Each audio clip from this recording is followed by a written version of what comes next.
and so far we've been having a wonderful day. I love this place because everybody's here to have a good time and appreciate the culture. So we'll have musicians here, experienced musicians, we'll have new musicians, we have student musicians. We have a variety of folks who are not just playing, but appreciating the sounds of jazz.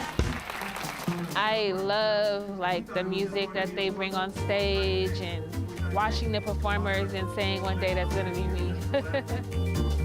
The festival is so important to Los Angeles because it reflects our community, the diversity that we have, and just why the city is one of the best cities in the world. Our mayor, Karen Bass. I love the fact that the councilman has made sure that we continue the legacy. So when the world comes to Los Angeles during the Olympics, I think we should have jazz on Central Avenue. It's a lot of fun, but overall it's all about the people and the music, so it's a lot of fun. It's a great day. There are a lot of people out here and it's awesome, and I think they should continue to do this. It's an honor to be able to come out and celebrate music, culture with the community, to be part of the Central Avenue Jazz Festival now in its 29th year. It's great. Community and collaboration brought everyone to MacArthur Park for Fall Friday nights. The event was part resource fair, part support for the community, and all about the real MacArthur Park.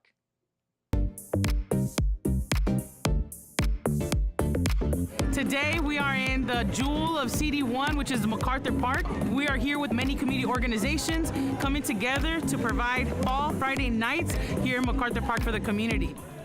We really just want to engage with every member of the community, from young children to the elders to everyone in between, and make sure that they're able to get the resources they need, whether it be, some free rides on the bus, a free meal right here. I'm glad that they're coming over here and seeing that there's much more energy than what they think it is.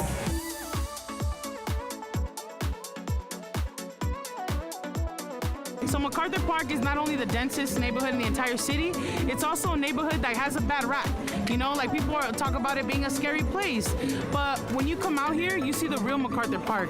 People being able to get community back, you have people that are working really hard and they deserve a break. And so my reward comes from just seeing the kids running around, seeing the abuelitas sit and enjoy, and being able to see the parents just let their hair down and enjoy an afternoon and evening in their own neighborhood. In this area, it's densely populated with apartment buildings. So that means people don't have front yards, they don't have backyards, they don't have a choice on where they go and be in community. This shows exactly what it means to be in collaboration, what MacArthur Park actually looks like, and what we need to be elevating about this neighborhood. Yes, it's open for all the community because we're not supposed to have races in LA. We're supposed to be a good community. Together, we work together and we grow together.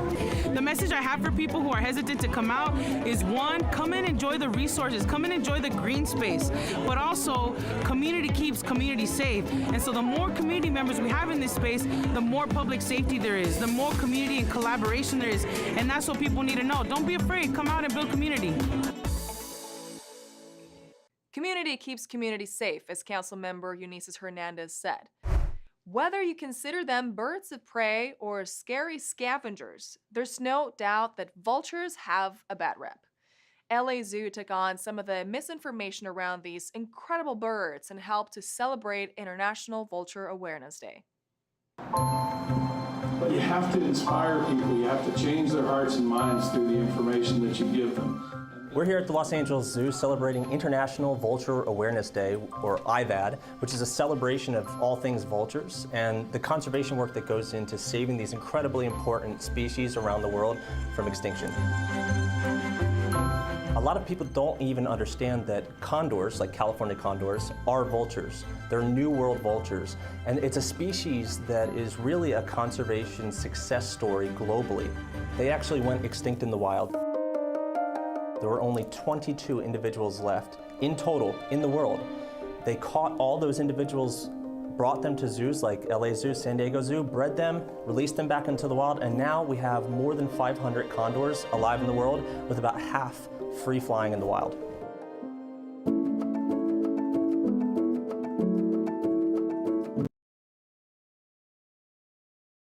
Here at the Los Angeles Zoo played a critical role in saving that species from extinction. And now we're on the way to recovery in hopes of having a self-sustaining population someday.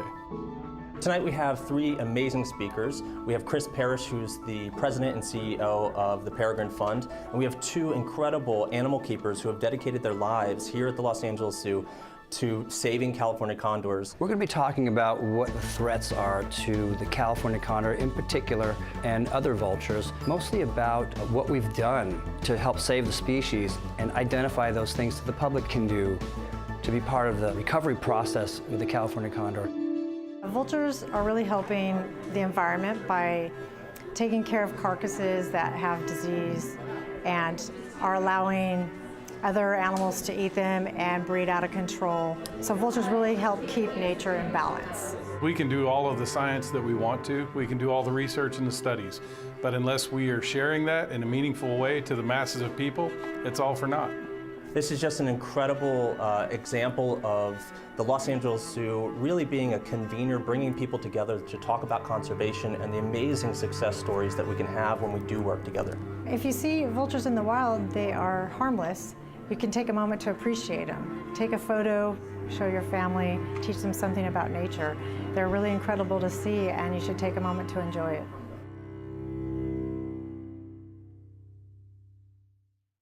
We're celebrating Latino Heritage Month in LA style. It's all in this week's feature story. The City of LA's Department of Cultural Affairs launched a calendar of events to honor Latino cultures and artistic contributions.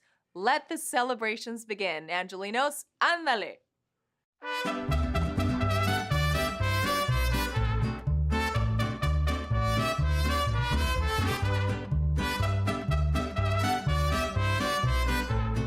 Ese lunar que tienes, cielito lindo. Today we are here kicking off Latino Heritage Month at City Hall. We are so excited to be here to celebrate the beauty of Los Angeles artists and the opening of the exhibition in the City Hall Bridge Gallery as well.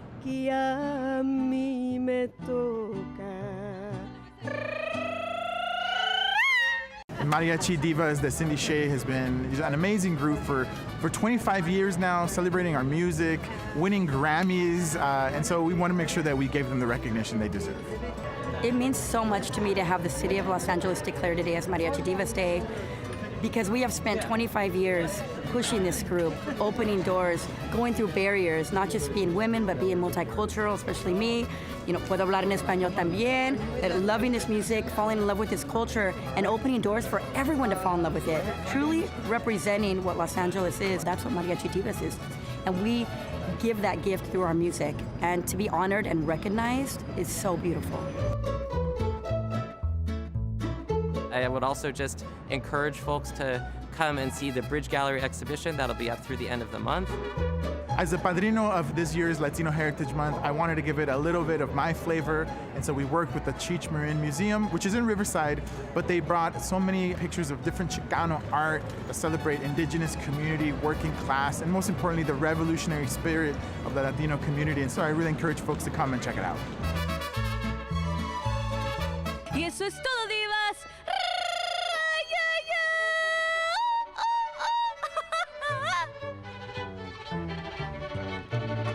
The Heritage Calendar and Cultural Guide provides a listing of events, of community gatherings, of art exhibitions throughout the city in honor of Latino Heritage Month. It also includes beautiful literature and poetry that is just really, really exciting to be able to share the beautiful artistry that we have here in Los Angeles. If you don't have a hard copy of our cultural guide, you can also find it online on our website, culturala.org. Everything that I create, there's a story in it. So it is one of those things that I'm happy to share my story, and I'm excited people are going to look at that. I'm hoping that it'll inspire other, creative Latinas, hopefully, to also just pursue this dream or goal. Latino Heritage Month is not just about celebrating Mexican Independence Day, but whether that's being Afro-Latino, like many Latin American countries, or folks that are from Central America, but we want to celebrate all cultures that are part of the Latino experience. We know the city of Los Angeles is a melting pot with every single one of those folks represented, so we want to uplift every single one of them.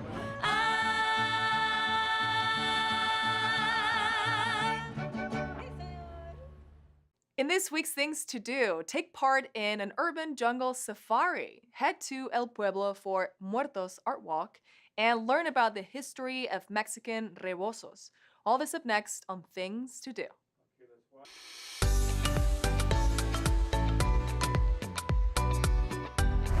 Downtown LA hosts an urban jungle safari on Saturday, October 5th. Join City of LA departments at the launch of the 2024 LA BioBlitz Challenge. Uncover the wonders of LA's biodiversity and connect with local conservation efforts. There will be interactive booths, hands-on activities, and a chance to learn from environmental experts Leela Higgins and Crystal Hickman. Contribute to protecting the city's vibrant ecosystems at the Central Library's Mark Taper Auditorium. The Urban Jungle Safari LA BioBlitz Challenge begins on Saturday, October 5th at 1 p.m. For more information, visit lapl.org/events. Celebrate Latino heritage and cultural expression at the annual Muertos Art Walk on October 5th. Join El Pueblo Historical Monument and the Ovarian Street Merchants Association for this 9th showcase of creativity. Enjoy the work of 35 local artists and craftspeople exhibiting and selling their creations, as well as paintings and artwork. There will be jewelry, accessories, clothing, and more. This day-long family-friendly celebration also features live music and entertainment, as well as food for sale.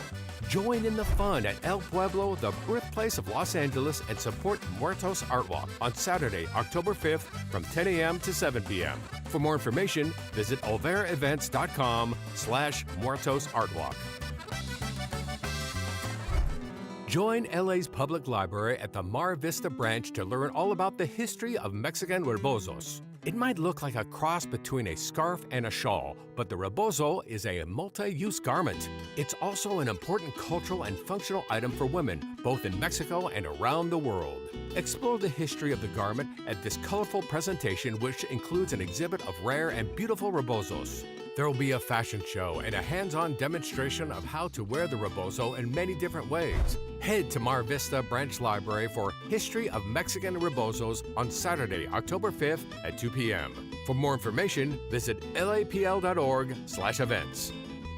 And that's a look at some things to do.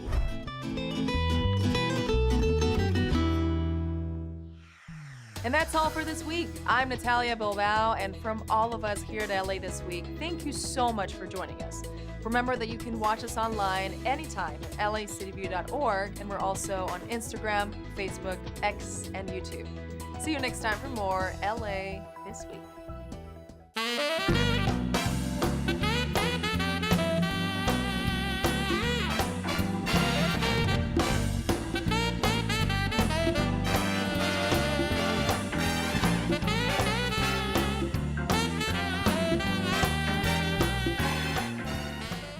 Did you know that the area of West Los Angeles used to be its own city known as the City of Sawtelle? I'm Chris Kiefer, the Senior Librarian here at the West Los Angeles Regional Branch Library, and I have with me here the original seal from the City of Sawtelle.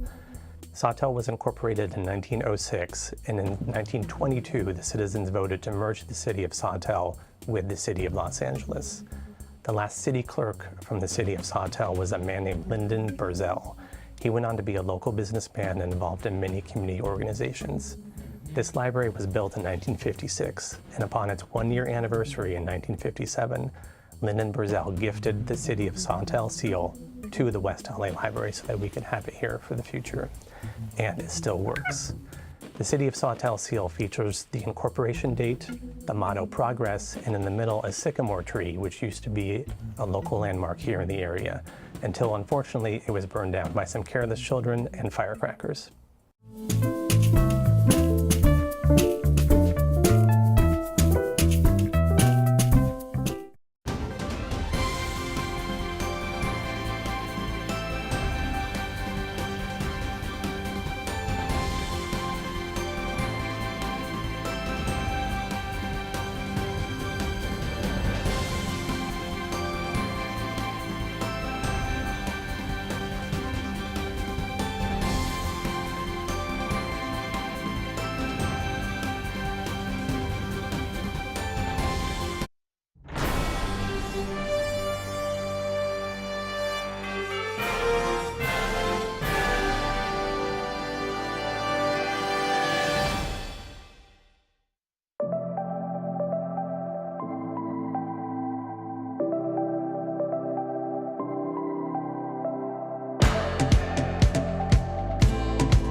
Good morning, ladies and gentlemen, Angelinos. Welcome to your regularly scheduled meeting of the Los Angeles City Council. Today is Friday, the 27th day of September 2024. My name is Marquis Harris-Dawson. I serve as the president of this City Council.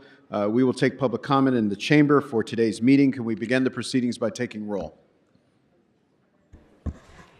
Yes, Mr. President. Blumenfield, De Leon, Harris, Dawson, Hernandez, Hutt, Krikorian, Lee, McCosker, Padilla, Park, Price, Rahman, Rodriguez, Soto Martinez, Yaroslavsky, 10 members present and a quorum, Mr. President. All right, what's first? Approval of the minutes of September 25th, 2024. All right, Councilmember Krikorian moves, Councilmember Lee seconds. Next. Commendatory resolutions for approval. Councilmember Padilla moves, Councilmember Soto Martinez seconds. Next. Mr. President, shall I run through the agenda, sir? Yes, please. Item 1 is an item notice for public hearing. The Department of Building and Safety recommends receiving and filing this matter inasmuch as the property is owner-occupied. Items 2 through 5 are items which public hearings have been held. Items 6 through 13 are items which public hearings have not been held. 10 votes are required for consideration. All right, without objections, those items are now before us. Members, are there any specials? Any specials to my left? Councilmember Hernandez. Thank you, Council President. I have an amendment for item 1. The city attorney has a copy to read into the record. So the motion reads that I move that item number 1 on today's council agenda be amended to adopt the following recommendations in lieu of any prior recommendations. 1. Receive and file the lien in the amount of $2,370.40 inasmuch as the property is owner-occupied, as recommended by the Department of Building and Safety in a communication dated September 24th, 2024, attached to the council file. And 2, instruct the Department of Building and Safety to waive the late charge/collection fee amount of $1,650 associated with the case. And is there a second to this motion? Councilmember McCosker, seconds. All right, any other specials? Members on the right side of the horseshoe? All right. We have the special. What items are available for us to vote on at this moment? Mr. President, council may now vote on items 2 through 5, sir. All right, let's open the roll on those items, close the roll, tabulate the vote. 11 ayes. All right. We'll now go to presentations. We'll begin our first presentation by turning the floor over to Councilmember Heather Hutt of the 10th District.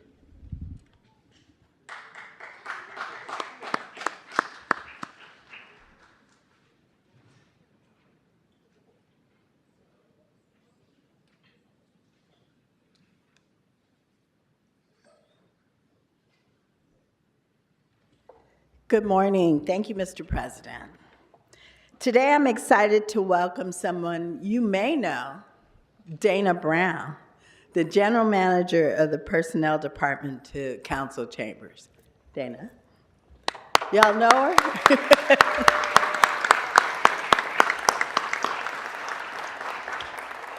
For nearly 40 years, Dana Brown has dedicated her life to public service, serving Angelinos with dedication and distinction. Throughout her career, she's held a number of leadership positions for the city, including serving as Chief Employee Relations Officer, General Manager of the Department of Animal Services, and Human Resources Director at both the LA Zoo and the Los Angeles Fire Department. Currently, Dana oversees the Personnel Department, where she's responsible for managing a team of 600 employees and overseeing the recruitment, examination, hiring, and training processes. Her leadership and vision has been invaluable to the city. Her contributions will continue to benefit our community for years to come. She is loved by her team, which she brought along with her, as well as her squad, which I know some of, and is fortunate enough to bring her mother with her today. Please join me in thanking Dana Brown for her exceptional service in the city of Los Angeles. And let's give her a round of applause for her dedication, hard work, and commitment to our city.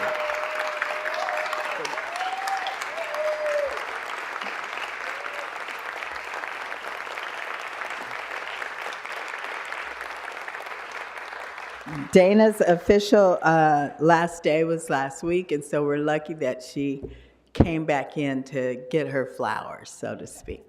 Dana? Okay. Okay, guys, this is the last time I'm going to talk to you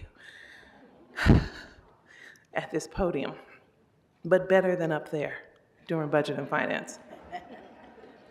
Thank you so much, Councilmember Hutt, for your kind words in front of all of my friends and my family, in front of my colleagues, and especially in front of my mom. I did good, Mom. You know, this 37-year journey has been quite a ride, a wonderful ride, a storybook, in fact. You know, I'll keep it brief, but for those of you who know me, you know that I have tried to give this city job up more than once. I've tried to leave it. I've tried to make me leave it. Yet, but God said this is where I was supposed to be for the last 37 years. Along my journey, there have been so many people, you know, that have made a huge difference. You know, back in the 80s when I first took the city exam, we used to give the exam every Tuesday and Thursday. And it was we used to handwrite it and give you little cards. And, you know, frankly, it used to be a bit faster. But when I took the city exam, on that day, I took the typing exam. And at that time, I could type about 150 words a minute. Nobody could type faster than me. And the city standard was 45 words a minute with 3 errors or less. So on the they give you 2 chances. So on the first chance, there I go. I am typing my tail off. I typed 142 words a minute with 4 mistakes. I was so proud of myself. And the proctor came over to me, and I was like, she's impressed. And she said, so she's the first person that helped. She said, obviously you can type, but you are not gonna get not 1 extra point for typing more than 45 words. So I would suggest on the second round, you slow down and type it right. And I was like, oh. So I did, and so here I am. Also, you know, along my journey, I worked at the zoo for so long. The zoo was my longest appointment. I was at the zoo for 9 years, and Denise Verrett, who is now the general manager at the zoo, she was a big part of just showing me how to demand excellence at all times for myself. She demanded excellence and taught me that there was no other way to be. And she was huge in my career. And then also, I cannot move forward without bringing up retired CAO Rich Llewellyn, who I interviewed for his, I interviewed to be a negotiator with him. And in my interview, I said, I want to be the GM of the personnel department. And he said, well, I don't think I've ever had an interview where somebody told me they wanted some other job. So I guess I should help you. And so he did. And so my point is there are so many people along the way and so many people to thank. And I can't imagine. I've been to these sorts of presentations before, and you never really imagine it's you. We are conditioned and socialized to think that once we get to 55 and 30 or whatever it is, whatever retirement is for you, that you're gonna be so relieved and so, you know, celebratory. But this has been one of the most difficult separations ever for me. I've spent my entire life here.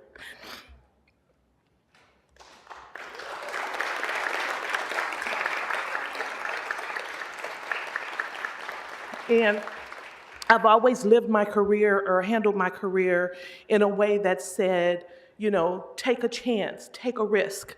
You can't become complacent. You can't be sedentary.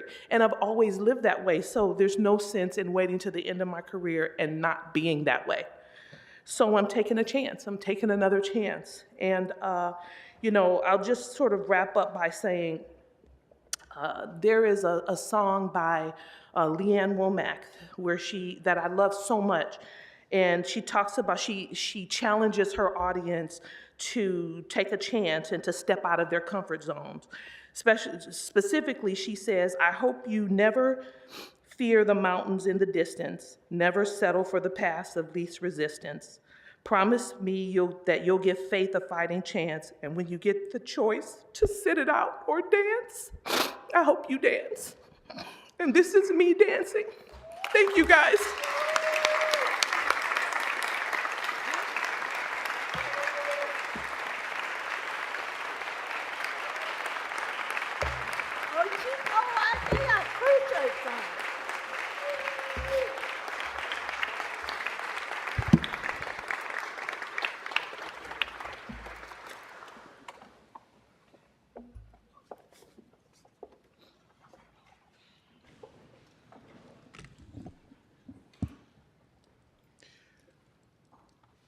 Well, Ms. Brown, thank you so much on behalf of it's me up here, your councilman, by the way.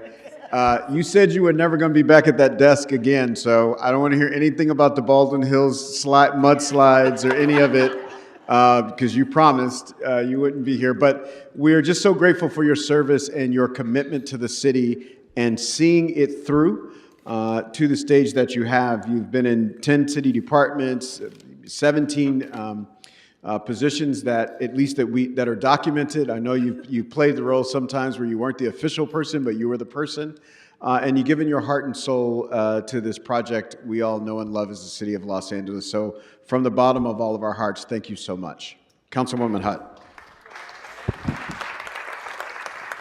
And so we're literally giving you your flowers. Thank you. For all your dedication, your help, your guidance. We appreciate it. Thank you so much. Thank you, Mr. Chair.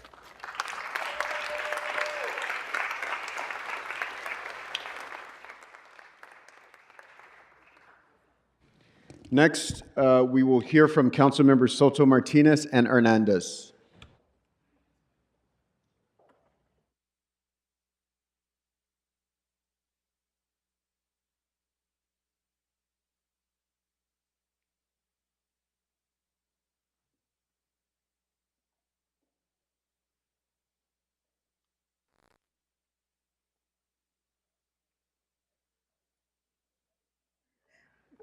We can squeeze it,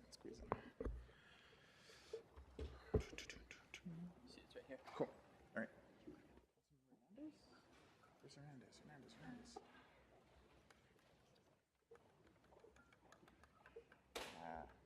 Pretend like you like each other. Thank you so much, Council President.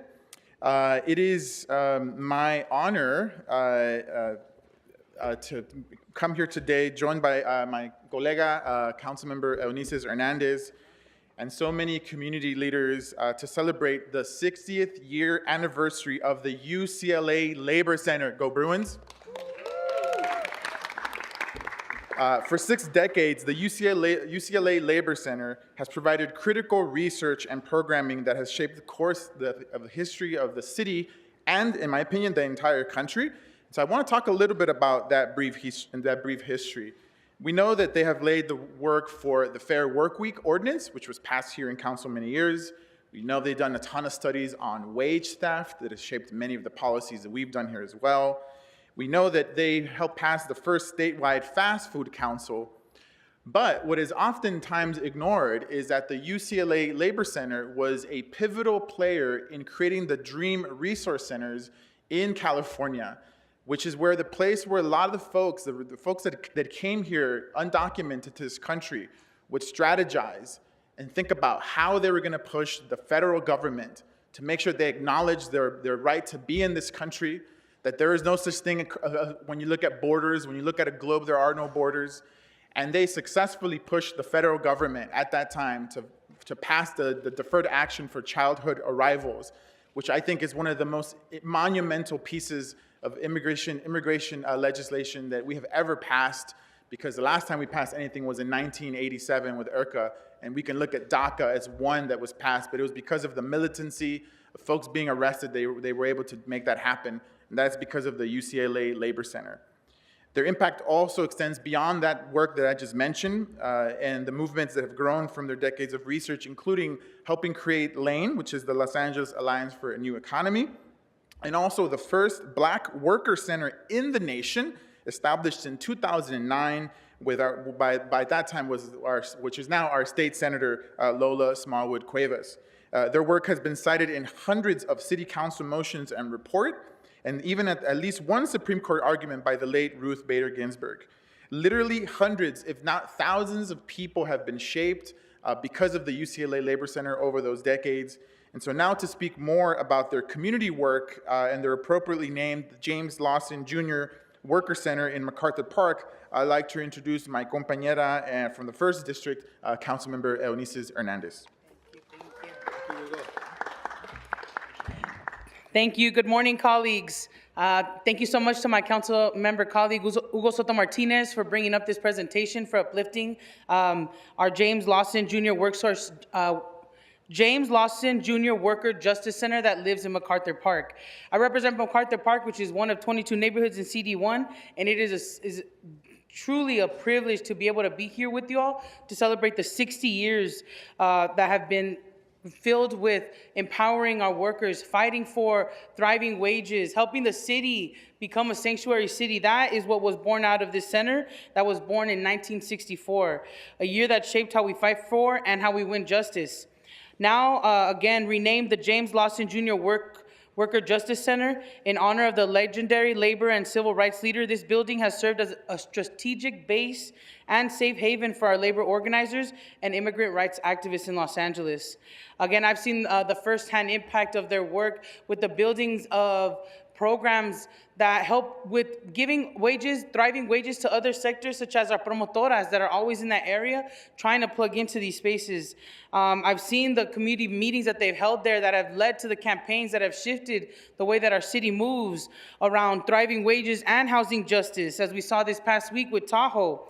The UCLA Labor Center's MacArthur Park building will remain a cornerstone for working class Angelinos in one of the densest neighborhoods in the entire state of California. With the fight for economic justice still ahead of us, I'm glad that that space exists to continue to build power and continue to build the power of our workers.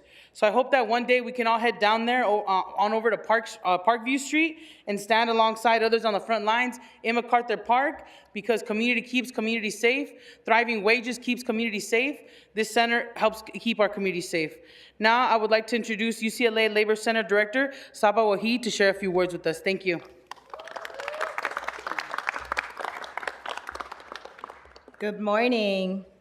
On behalf of the entire staff, over half of you who you can see behind me here today, thank you so much to Councilmember Hugo Soto Martinez and Councilmember Hernandez. And I also wanted to do a special acknowledgement of our former director, Kent Wong. Make no mistake, Los Angeles is a union town. As you heard from our council members, our city is setting a national example, showing what it looks like to uplift worker voices, pass strong labor policies, and fight for an economic equity for all. The UCLA Labor Center was founded in 1964 when the California Federation of Labor Unions demanded that the public universities serve working people. Year after year, we continue to evolve to meet the unique needs of our city's workers while staying true to our core values, strengthening research justice, and building our schools to movement pathways. Our work is guided by those on the front lines: workers, labor unions, worker centers, community organizations, and the city officials who fight for economic, racial, and immigration justice every day. We have provided cutting-edge research to ensure that our city leaders can make well-informed decisions that center worker experiences and priorities. As you know, I've always had this theory: Whenever I meet a student, there's a good chance they'll be my future boss. That's because I've seen hundreds of students pass through the UCLA Labor Center and grow into our city's leaders. Whether they become public servants, union organizers, or researchers, our alumni are leading us into the next decade's fight for equity and justice for all. So right now, I'm so honored to introduce to you one of those students, and possibly my future boss, Jessica Olivares. Thank you so much, Director Saba and Council Members Soto Martinez and Hernandez. I'm a little nervous, but hello everyone, good morning. My name is Jessica Olivares, she, her pronouns, and I am a project coordinator for the Labor Center's National Dream Summer Fellowship. Over the course of 13 years, this program has provided professional development opportunities to close to 900 immigrant youth and allies. We have been able to partner with over 265 social justice-based organizations. And I myself am a proud alumni of the Dream Summer Fellowship Program. And I was in my junior year of college when I applied to this program. I ended up stumbling upon an email that I had written for myself when I was younger. I was in my junior year of high school to apply to this program once I was 18. That's one of our requirements in case somebody wants to apply. And that simple email just completely changed the trajectory of my life, and I didn't even know it at the time. I participated in Dream Summer in 2019, and I was placed with Promesa Boyle Heights, a small grassroots organization in Boyle Heights, and I was supporting and learning about the Rapid Response Network. And there was just this indescribable feeling of empowerment as I saw folks in my cohort talk about liberation, talk about our communities in a way that we were all seeking equity and justice for our fellow community members, for our families, for ourselves. And I knew I had found something special, so the following year, in 2020, I reapplied, and I once again participated in Dream Summer, and this time I was placed with the Mayor's Office of Immigrant Affairs at the time. And afterwards, I just couldn't leave. So when I noticed a job opening, I decided to apply, and thankfully, a selection committee selected me to become the project coordinator for the Dream Summer Fellowship Program. So it became a really full, beautiful circle moment for myself. And as I reflect on my journey in advocacy work, I look back at my younger self and remember just the constant anger that I felt at seeing our communities not receive the care that they deserve, anger at seeing the lack of opportunities for undocumented students, the lack of care our undocumented elders, and really wanting to see change. At the Labor Center, we know the fight for immigrant rights is the fight for worker rights, and that immigrant communities are the backbone of our city. The Labor Center is a testament that Los Angeles thrives because of folks committed to this work, folks that are willing to expose that we are currently the capital on wage theft and decide to make a change. These past 60 years celebrate wins, but also the reality that we can do more for one another. An exciting opportunity for all of us to be committed to worker rights.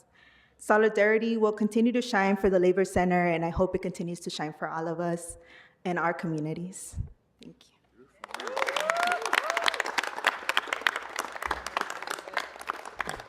Thank you for those beautiful words, Jessica and Saba. I think I was very touched by hearing that story, and also to remind ourselves that the school to movement pipeline, it's one of the most important things we can do, because we know when young folks get a taste of their own power, when they learn that through collective action and solidarity we can change the world. I think it's a thing that hits all of us, and many of us continue that for much of our lifetime, including many of the folks here in this horseshoe, including our council president who came from that movement. So with that, council member and I would like to present the UCLA Labor Center a resolution on behalf of the city of Los Angeles in recognition for all the work you've done in the last 60 years. So let's give a round of applause to all the folks here, the staff, the young folks who have done amazing work over their many course of careers. Mr. Soto Martinez, Councilmember Hernandez, we have a couple of speakers on the queue. We'll begin with Mr. McCosker. Thank you so much, council members, for this presentation. Absolutely fantastic. I'll let you take a couple of pictures. I don't want to draw your attention away from the cameras. Look at the cameras. We need you. We need to memorialize this moment.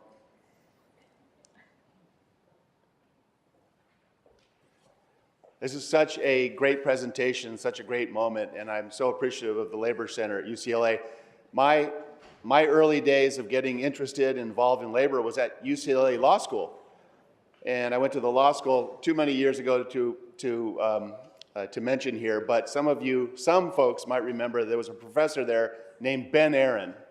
And Ben Aaron was the undisputed leader of the labor movement, the academic side of the labor movement in the United States. He joined the UCLA staff in the 1940s, and I was fortunate enough for him to be my professor in a number of labor classes in the 1980s. And that really what gave me my start, my commitment, my affection for this movement. And it's so important to have the undergraduate education, so this postgraduate education was important for me. It's really important for all of us to lean in together because this is a union town and everybody has their role to play. And I will say the work coming out of the UCLA Labor Center in studying the issue, the existential challenge of automation in the Port of Los Angeles has been critically important. That report sits on my desk every day to make sure that we are not making this false choice between the environment and jobs. We can and have to protect both, right? And I also appreciate the work that you've done in the environmental side with what we call down in the harbor area, Local 56. Those are the environmental workers who tend to get overlooked, that are doing all this cleanup work, and they have been unionized and organized, and your work, your academic work, has given them a pathway to make sure that they have more signatories and more representation and better pay, but most importantly, better working conditions. So I could not be more appreciative of literally the decades going back to the mid-40s that UCLA collectively has done in the labor movement. So thank you and congratulations. Councilmember Padilla. So good morning, everyone. And I want to start off by thanking Councilmember Soto Martinez and Hernandez for this great presentation. I'm very excited that we're celebrating the 60th anniversary of the UCLA Labor Center. The Labor Center has been a beacon of justice and a driving force for workers' rights in LA. Congratulations to all of you, especially Executive Director Sabah Wahid. I want to give some special recognition to Kent Wong, as he's the one that I've known the longest in terms of the work that's been done. We all know that it was during your tenure that it was the largest growth in staff and funding. And it was also your visionary work, including the opening of the UCLA James Lawson Jr. Worker Justice Center, that built bridges between the traditional labor movement, immigrant communities, and worker movement worldwide. Your efforts strengthened innovation worker education programs and created invaluable student internship opportunities within the economic justice movement, ensuring a new generation of advocates for labor justice, and we see them throughout everywhere in Los Angeles finding jobs post the program. I also want to give a shout out to Victor, who many of us know as a nationally known, an expert on immigration rights and low-wage workers. But many of us in this building know him as a commissioner in multiple capacities, holding us accountable as public servants. But if you're an organizer who has read his books, you know that he is a strong advocate, letting us know that in the work for justice, we must find and strike our balance with a work-life balance, or else how do we continue? So shout out to you for what you've written and what you've done for organizers across the city. But overall, my biggest memory is that during my time at the Los Angeles Alliance for a New Economy, as a Valley organizer, coalition leader for the Raise the Wage campaign, it was the UCLA Labor Center that was a pivotal partner in our fight for the creation of the Office of Wage Standards here in the city. So it was your expertise, your research, and on-the-ground support that made sure that in the conversation to raise the wage, we never forgot the importance of making sure that we covered those who are already not getting the minimum wage because of wages stolen. So we have to remember that, and we thank you for that. So in dedicating wage theft, especially for low-wage workers and immigrant workers, you've made an enormous difference for the workers that are most affected by the bad employers who think it's okay to prey on the vulnerable, and we thank you. So as we celebrate these 60 years of the UCLA Labor Center's tireless advocacy, we look forward to your continued work in transforming the lives of all workers in Los Angeles, and your legacy for promoting equity and labor justice will always be deeply connected to the shared successes of everyone in Los Angeles. Congratulations for 6 decades of impactful change, and here's to much more, many more. Councilmember Rahman. Gosh, thank you, Councilmember Padilla, for those remarks. Those were really beautiful. And thank you to Councilmembers Hernandez and Soto Martinez for your remarks, and for everyone who spoke today. I don't know what I can add to what has already been said, but I really just wanted to rise and say thank you for your leadership. Thank you for your focus on these issues. I've learned so much from so many individuals who are there. I've learned personally, our city's policies have learned from the work that you've done. You've trained so many organizers and policymakers and legislative staff who now work in the city and the county and reshape, because they do the work, and you train them. And you make sure that the perspective that the Labor Center holds dear, which is that working people deserve to live well and to live with dignity here in the city of Los Angeles, you make sure that that perspective is centered in all of the work that the city does. So I want to just thank you, and thank you to both of you for bringing this forward today, and congratulations. Councilmember De Leon. Thank you very much, Council President. To Saba, congratulations for the role that you lead. I want to congratulate Councilmember Hugo Soto Martinez for your leadership in organizing this presentation here today. To my brother, Kent Juan, from which we stand on your shoulders, I want to thank you very much for the bottom of my heart for the years, if not decades, that you have invested in all of us here in the city of Los Angeles. And to Victor, my friend, gracias, por todo lo que has hecho para nuestra gente aquí en Los Ángeles, particularmente los emigrantes. Whether it's UCLA, whether it's Cal, whether it's USC, when you go on campus and you get a master's degree in business, when you go to the School of Business, it's normal. You don't think about it twice. But when you think about a labor institute, there are hardly any labor institutes. In fact, to my knowledge, there's only 2 labor institutes, UCLA and up at Cal.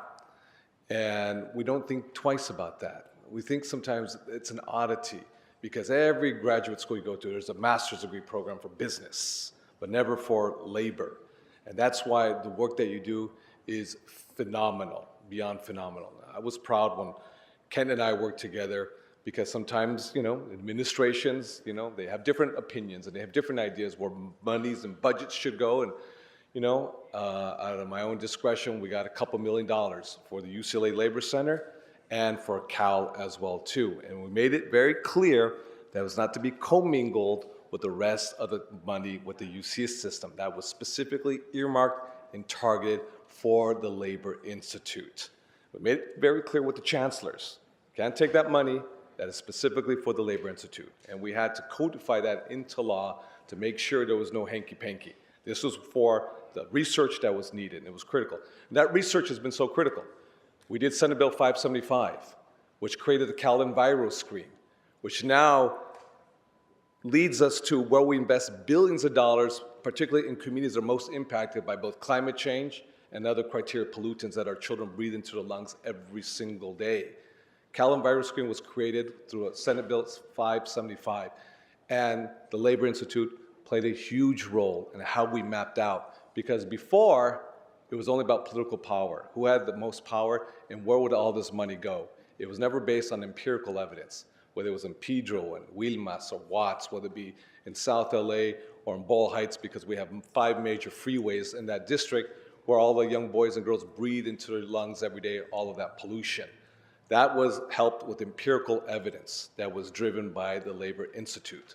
And that's why I thank you very much from the bottom of my heart, because the impact has been phenomenal on public health. The impact has been phenomenal on our young dreamers, because the lack of courage and the conviction of those of our friends in Washington, D.C. to legalize and normalize their status has yet to come to fruition. So that's why also being the sharp tip of the spear, but also providing the empirical evidence, which is so critical. And to Jessica, to hear your powerful words, your eloquence, I thank you very much. You're definitely going to be many of our bosses, in the near future. No doubt about it, So with that, again, congratulations. Gracias, Hugo. Felicidades a ustedes. Thank you very much. Thank you so much, Councilmember De Leon.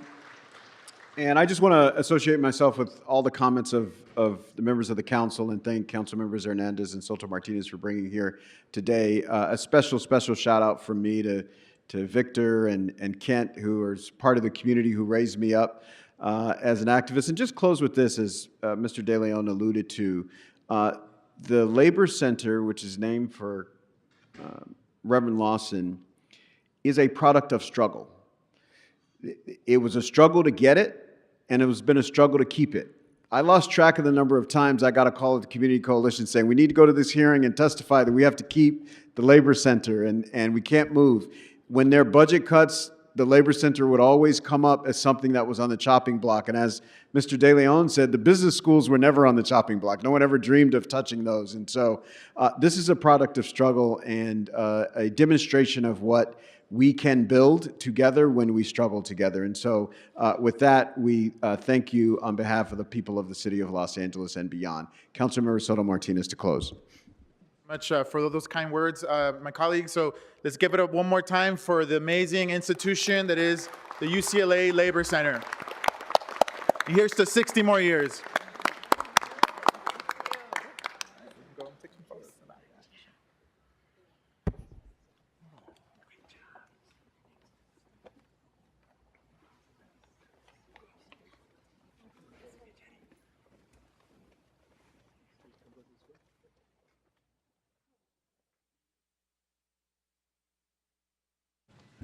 All right, now we'll begin our final presentation with Council Members Yaroslavsky and Rahman.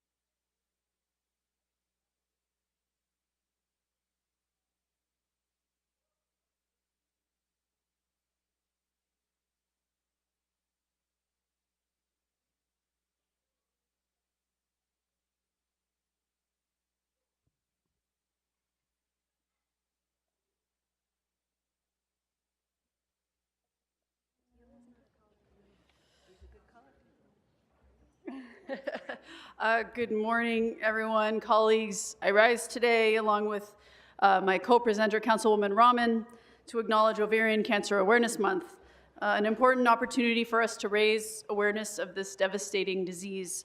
Ovarian cancer is one of the deadliest gynecological cancers, with almost 20,000 women in the U.S. diagnosed each year, and more than 13,000 who tragically lose their lives.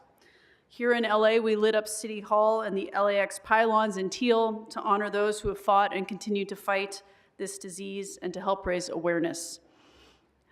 Ovarian cancer is often called the silent killer because there's no reliable early detection test, making it crucial that we continue to educate ourselves and others about the symptoms such as bloating, abdominal pain, and changes in appetite. Early diagnosis can often mean the difference between life and death, with a 93% 5-year survival rate for those diagnosed at an early stage.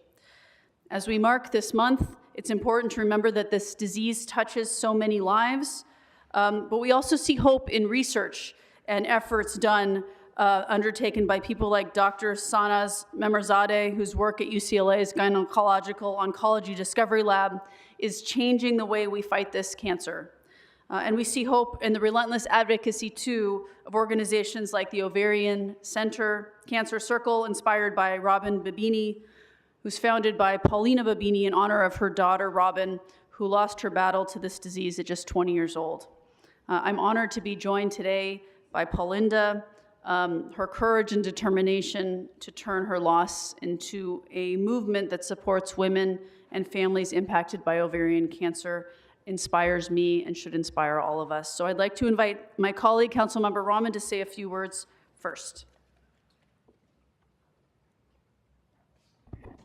Thank you, Councilmember Yaroslavsky. And I want to thank you for picking up the mantle from Councilmember Koretz, who actually organized this presentation before you. And for me, it was a moment of awareness and learning, because before I participated in this presentation, I had no idea about how widespread this issue was, and I had no idea about what kinds of signs could actually tell you that you may be experiencing ovarian cancer and that you should go get checked. And the reason for that, in my mind, is because this is an issue like things like UTIs or fertility issues that affects women, and therefore it sometimes can just go under the radar. It doesn't get addressed like other illnesses do. And so I think to take this moment and to lift up this issue, to make sure that we as women are armed with the information that we need in order to be able to address our symptoms and to go get that check early on that can save our life is so essential. So I want to thank you, Councilmember Yaroslavsky, and I want to thank you, all of you who are involved in this organization, because you bringing this forward ensures that we have a constant reminder that we need to be talking about this and that we need to raise awareness. I am also very, very delighted to be here with the Ovarian Cancer Circle, a nonprofit organization that we at City Hall are so proud to uplift. And I think for me to see your story, to see that you took a tragedy in your life and made it into something that would then help other women to take control over their own health, and to make sure that we had the knowledge we needed to be healthy. That, to me, is a story that has inspired me and has stuck with me. And I want to thank you for doing this, and I want to thank all of the women who come every year, and men, who come every year to make sure that we are thinking about this, that we're underscoring this, and that we're reminding everyone in this room how to take care of ourselves and how to take care of the other women in our lives. So thank you, Councilmember Yaroslavsky, and everyone who's here.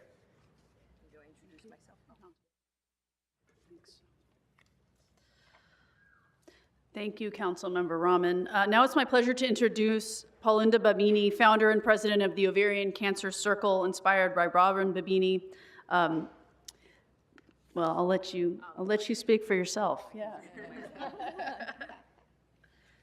Good morning. Thank you so much for having us here today. Thank you, President Harris Dawson, Councilmember Yaroslavsky and Rahman, and all you council members. As Councilmember Yaroslavsky said, my name is Paulinda Babini. I'm president and founder of the Ovarian Cancer Circle, inspired by Robin Babini. This is Robin, and she lost her life at 20 to ovarian cancer. Our family knew nothing about the symptoms or how to be proactive. If I had known then what I know now, Robin would be here today, I am sure.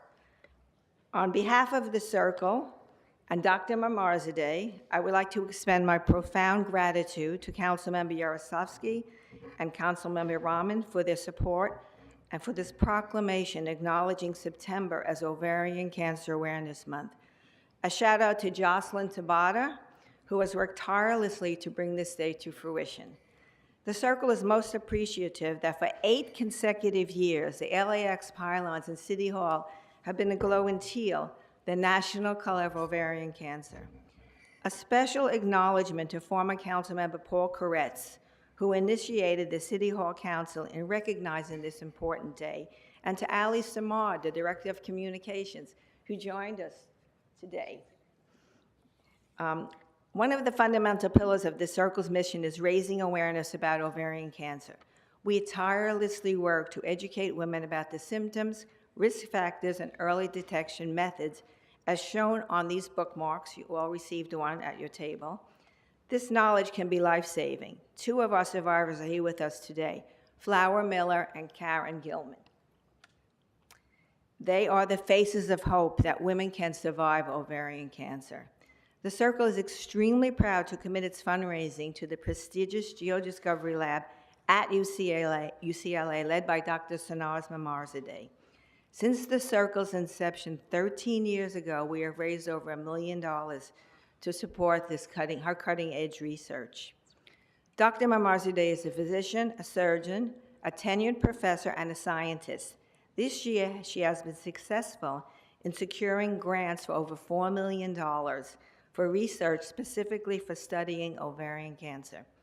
The funding will help to understand the cause of recurrent disease, which is what happened to Robin. She recurred 6 months after her chemo was finished. And it's statistically known that it reoccurs 80% of the time. It gives me great pleasure to introduce Dr. Sanaz Mamarzadeh. Well, thank you so much. It's a pleasure and honor to be here with all of you today. Thank you for that introduction. So as Paulinda mentioned, I'm a gynecologic cancer surgeon with a translational basic science research lab at UCLA. And the focus of my lab is to devise better treatments for women who are impacted by ovarian cancer and some types of uterine cancer, which can act quite aggressively as well. I want to just give you some statistics. It's estimated that the lifetime risk of ovarian cancer is about 1 in 87, and endometrial cancer 1 in 33. There's actually a very acute rise in the rate of endometrial cancer as well. So it's a disease that, as a woman's cancer, I think needs attention. As a physician scientist, I am really struck by how underfunded and as a result understudied many of these gynecologic cancers are. And I wanted to talk about that in this month, which is Gynecologic Cancer Awareness Month. There's a big discrepancy in funding to fatality ratio of these tumors. And this is particularly concerning because some of these cancers actually disproportionately impact women who come from historically underserved communities. So this is an area that needs attention, in my opinion. My team, my collaborators at UCLA and I are trying to change this trajectory. We're performing transdisciplinary research. We're partnering with the community, with organizations like Paulinda's organization, which has done a tremendous job, with you, City of Los Angeles here, engaging patient advocates, and prioritizing diversity in research. But there's still much work to be done. The health disparities in gynecologic cancers are massive and actually multifactorial, and I just wanted to take a minute to talk about this. I think Councilmember Raman alluded to this. But from a gender standpoint, there is really less funding and there's a stigma in discussing women's cancer. Women's cancers, we know that. From a racial standpoint, there is less recruitment of women who come from underserved populations to clinical trials. There are also inherent differences among some of these cancers among different populations, and there's much biology here to be understood. And from a socioeconomic standpoint, there's unequal access to care, insurance, and in some cases, knowledge and education. So how do we change this narrative about these below-the-belt gynecologic cancers that are both underfunded and also understudied? So I'd like to make an announcement to call into action. We need to partner with organizations such as the Ovarian Cancer Circle, inspired by Robin Babini, to increase awareness. And Paulinda and her team are doing that. We need to educate. We need to raise vital funding for this area. We also need to do innovative and collaborative research. We need to end systemic bias. We need to be mindful of diversity and inclusion in research and also in clinical trials. And we also need to retain the individuals who are doing this research. In many cases, those are women scientists. So I appreciate your attention to this important topic, which is, of course, near and dear to my heart. This is my life's dedication. And I do think that together we can change this trajectory. Thank you.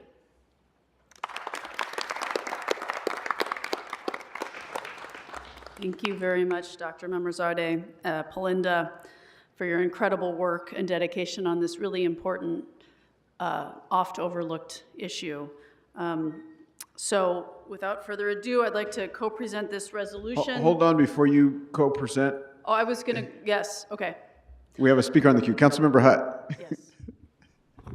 Thank you, Mr. President. I just want to thank Councilmember Rahman, Councilmember Yaroslavsky, and the whole team that has come together year after year to remind us about women's health, about ovarian cancer, about early detection, and also about the disparity gap in funding.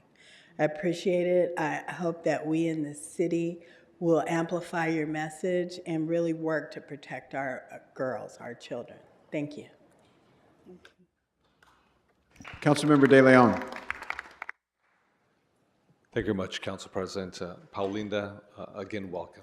And Doctor, thank you so very much for all the incredible and strong, powerful women that are here today. Council members, Yaroslavsky, as well as Rahman, thank you very much for this co-presentation. And once again, highlighting, if you will, as what was mentioned a few moments ago, a silent killer. Unlike breast cancer, that we have done such incredible outreach and education, where women themselves are checking themselves for lumps, anything that's not normal. Ovarian cancer, as we know, oftentimes is caught not in the first stage, not in the second stage, not in the third stage, but in the final last stage, the fourth stage. And I know this, as you all know, as I've shared my story, my mother died from ovarian cancer. And when she died, when you're younger, you don't realize, when you grow with age, you realize the age of 54 is just so young. And not knowing what it was, not understanding it, and being in college at the time, and leaving college and coming back home, and going through the surgery. We got 95% of the cancer, taken out. But within a year, it was so aggressive. She succumbed to ovarian cancer. And the point that the doctor just made a few moments ago, among women of color, Latina women and Black women and Asian women who perhaps don't have access, don't have an HMO or PPO. Their health care is, the ER room and whatever indigent care is provided for folks. And then just the toll it takes on the family, the psychological impacts it has, especially because it happens to women. And in this case, being the son of a single immigrant mother, she was the mother and the father. She was a caretaker. She was everything in the house. So she was the pillar. So when it takes down the mother, the whole house is destroyed. And that, say, when if you lose a father, if you were lucky enough to have a father at the house, that if you lost a father, that's not tragic. That's profoundly sad too. But when you don't have a father and you only have a mother, and then she disappears, she's gone at the age of 54. So the impacts it has a huge impact on the entire family. So I just want to thank you very much for what you do on an annual basis, just highlighting, educating, and it's hope that research centers, whether it be Hope or, Cedars-Sinai, UCLA or Cal or MIT or Harvard or Sloan Kettering, Mayo Clinic, wherever it may be. And if it's not here, it's some other place in the world, that they do find that cure, or at least find, some sort of combination that will slow down, the metastasizing, the acceleration of these cells. But you're right, it's a silent killer. You don't find out until the last stage, and I'm really, really just honored that you worked so hard, tirelessly, because of Robin, and at the young age of 20. So from the bottom of my heart to each and every one of you, thank you very much for what you do every single day. And you come here once a year, but you're not working once a year. You're working 365 days out of the year to educate, and hopefully we can get that cure for ovarian cancer that struck down so many mothers, so many grandmothers, so many sisters, so many aunts. So God bless you. Thank you very much. Mr. Lee. Thank you, council members Yaroslavsky and Rahman, for bringing this presentation to us today. I'm in a family with 3 female survivors of different types of cancer, and you can't stress enough that early detection is the key. My own mother because of her two sisters were detected, found something at a very, very early stage, and now she's been a survivor for 20 years now, living without it. I appreciate, and this presentation has inspired me to make sure that we put in our newsletter more attention to make sure that we are, not only like the self-examinations that you can do, but just to make sure that you are getting the proper examinations, knowing what to ask for when you see your doctors. So both council members, thank you, and all the ladies up there, thank you so much. Thank you so much, Mr. Lee. And members, Councilmember Yaroslavsky. Thank you so much, colleagues. So I'm now proud to, with my colleague, Councilwoman Rahman, present this resolution to Paulinda Babini in honor of the tireless work of the Ovarian Cancer Circle, inspired by Robin Babini and their efforts to raise awareness, support those affected, advance research, and make sure that we prevent as much of this as possible by raising awareness and education. So thank you for being here. Thank you. Thank you so much. Another big round of applause for this great presentation.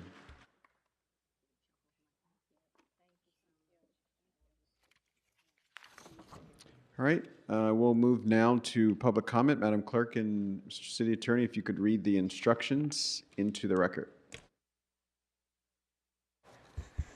Yes, sir. As indicated on the agenda, members of the public wishing to offer public comment should call 669-254-5252 and use meeting ID number 160-535-8466, then press pound. Press pound again when prompted for participant ID. Once admitted to the meeting, press star 9 to request to speak. When it's your turn to speak, an automated Zoom voice will ask you to press star 6 to unmute. Again, call 669-254-5252 and use meeting ID number 160-535-8466, then press pound. Press pound again when prompted for participant ID. Once admitted to the meeting, press star 9 to request to speak. When it's your turn to speak, an automated Zoom voice will ask you to press star 6 to unmute. To people providing public comment, when it is your turn, either at the podium or on the phones, please state which of the agenda items you would like to speak to. You will have 1 minute per item, up to 3 minutes total for the items open for public comment. We will tell you when your time is up. When speaking on the agenda items, you must be on topic. Our goal is to get through as many speakers as we can. If you are not on topic, or if we cannot tell whether you are on topic, you will get one brief warning from me or the council president. At that point, you need to get immediately and clearly on topic. If you do not do so, or if you again stray off topic, you will forfeit the rest of your speaking time, and we will have to move on to the next speaker. The items that are open for public comment on the agenda today are items number 1 and items 6 through 13. So again, the items that are open for public comment on the agenda are items number 1 and items 6 through 13. Members of the public may also speak for up to 1 minute for general public comment.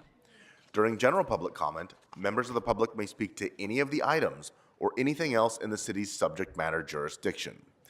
For members of the public calling in, when it is your turn to speak, an automated message from Zoom will prompt you to press star 6 to unmute yourself. If you do not do so, council staff will prompt you once more. At that point, you need to immediately unmute yourself, or unfortunately, you will forfeit your speaking time and we will have to move on to the next caller. Finally, because of a brief time delay between the live meeting and the broadcast, 2 things are important. First, while waiting for your turn to speak, please keep an ear to the phone so you know in real time when it is your turn to press star 6 to unmute. Second, if you're listening to this meeting on another device, please turn down the volume on that device immediately when it's your turn to speak. Between feedback and the time delay, it will cause a great deal of confusion if you continue to listen on your other devices. Thank you. All right, we'll begin with calling names. When your name is called, you'll line up on the other side. I believe that we have 14 speakers who sign up, so we will have those 14 speakers and then we'll go to telephones. Jamal, Kendra Sunderland, Mia Makova, Riley Reed, Audit Alley, Young Kim, Adam Smith, Daniel, Dr. D, Susana Retes, Julian Alexander. City Attorney, I would like to request the interpreter during my general public comment. And then I would like to speak on item 11, 12, 13, and the general public comment. So you have 3 minutes for the items and 1 minute for general. Please begin with the items. 11. 当初是你要分开的，分开就分开的，现在又要用真爱把我哄回来。爱情不是你想买，想买就能买的，让我睁开，让我明白，放手你的爱。Yes, let's go, homie. 出卖你的爱，背着你离开的，看到痛苦的你，我的眼泪也掉下来。出卖你的爱，背了良心债，就算付出再多感情再买不回来。当初是我又分开，后来才明白，现在又用我的真爱把你哄回来。我明白是我错了的，爱情像你说的，它不是买卖，就算千金来买都不卖。当初是你要分开，分开就分开，现在又要用真爱把我哄回来。爱情不是你想买，想买就能买，让我睁开，让我明白，放手你的爱，狠心把我来伤害，就那么一怀，现在又要用真爱把我哄回来。Number 12。难道你真的忘了吗？当初你说想有个家，如今离开我，怎么了？是否你心里只有一个他？如果没有他，你还爱我吗？我很想知道你的真心话，一句话了却我心中的牵挂，爱与不爱都算是回答。如果没有他，你还爱我吗？我真的在意你给的回答，请不要再让我泪滴如雨下，在爱与痛的边缘挣扎。如果没有他，你还爱我吗？Item number 13。我嫉妒你的爱气势如虹，像个人气高居不下的天后。你要的不是我，只是一种虚荣，有人疼才显得多么出众。我陷入盲目狂恋的宽容，成全了你万众宠爱的天后。若爱只剩诱惑，只剩彼此忍受，别再互相折磨。我嫉妒你的爱气势如虹，像个人气高居不下的天后。 General public comment. Nací en México. Todos los miembros de mi familia son inmigrantes ilegales en la calle Figueroa. I was born in Mexico, and all of my family members live in Figueroa Street. Mr. City Attorney, why he's translating why my clock did not stop? Please continue. Go ahead. Todos los miembros de mi familia son prostitutas en la calle Figueroa. All of my family members are prostitutes on Figueroa Street. Nos encanta servir a la gente de la calle Figueroa. We love to service the people on Figueroa Street. Quiero hablar sobre la seguridad en la calle Figueroa. I want to speak about the security on Figueroa Street. Necesitamos un ambiente de trabajo seguro en la calle Figueroa. We need a safe working environment on Figueroa Street. La gente de Los Ángeles necesita prostitutas seguras y saludables. Los Angeles County needs safe and healthy prostitutes. Solicito más policía en la calle Figueroa. I am requesting more police on Figueroa Street. Solicito más trabajadores municipales en la calle Figueroa. I'm requesting more municipal workers on Figueroa Street. Solicito más condones en la calle Figueroa. I am requesting more condoms on Figueroa Street. Mr. City Attorney, my clock did So, not stop for Speaker, 15 seconds. your time has expired. Next speaker.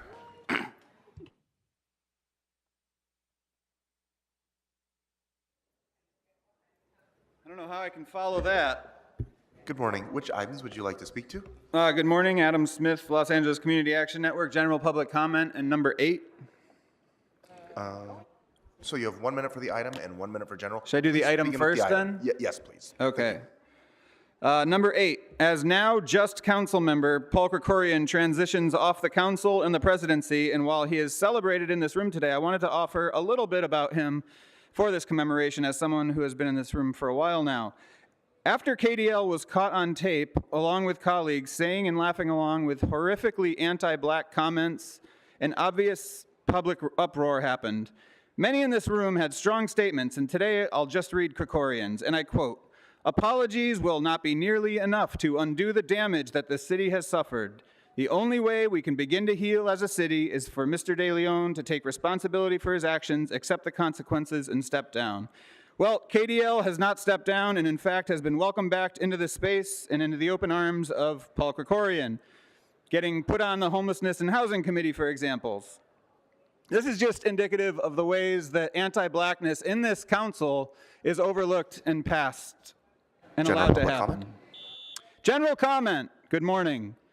Since Council President Harris Dawson isn't here, I won't say congrats. And while it's a new chapter at City Hall, at City Council, I'd like to speak about what isn't new, the constant and violent sweeps of houseless residents of this city, and particularly of Skid Row here in District 14. While tall tales of locking arms and housing offers sets a narrative in the evening news and on official city social media accounts, we see the impact daily of an overburdened shelter system with no real path to permanent housing and the constant daily violent sweeps that are legitimized by these dangerous narratives that leave the large majority of our houseless neighbors outside and unsafe. LA CAN is submitting a letter and some other documents today showing the difficulties for houseless folks living in Skid Row, unrepresented by your anti-black colleague Kevin, and the constant confusing violence of sweeps that seek to destroy, rather than represent some fairy tale of service provision. This week alone, 3 different maps on 3 different sweep notices to do the violent work of making it incredibly confusing to houseless folks trying to survive. These are traps, not maps. Can I hand this to somebody? Anybody listening? Could I hand this to somebody? Yes, of course. So your speaking time has expired, but you can hand it to the sergeants when you exit. Thank you. So much for listening to your clear instructions. Next speaker.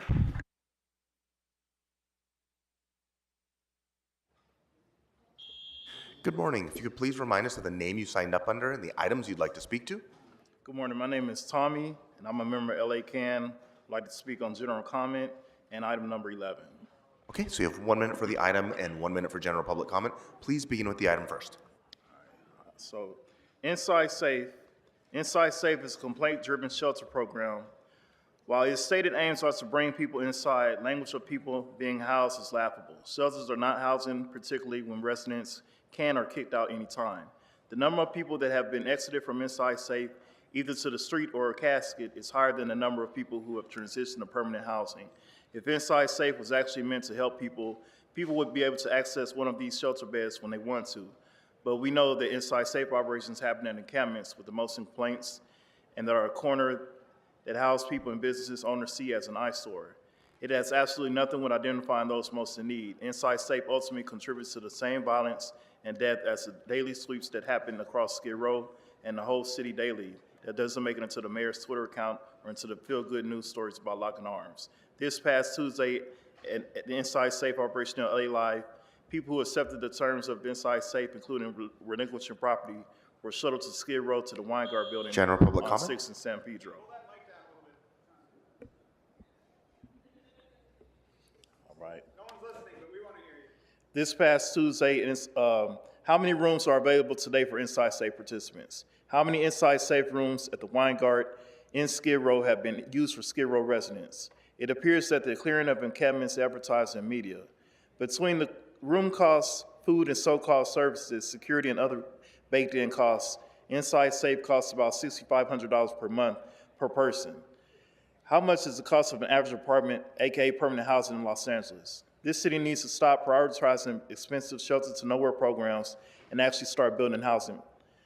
This is not enough housing, and there is not enough political will in this room to do the right thing.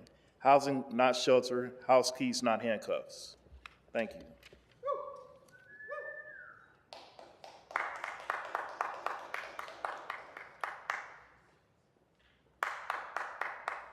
Good morning. If you could please remind us of the name you signed up under and the items you'd like to speak to.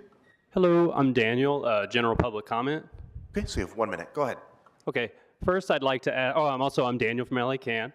First I'd like to ask how on earth Kevin De Leon wound up in front of a camera talking about civil rights despite the civil rights abuses going on in his district every day in Skid Row. This guy loves cameras so much, when I go home I make sure I turn off all mine in case he just shows up.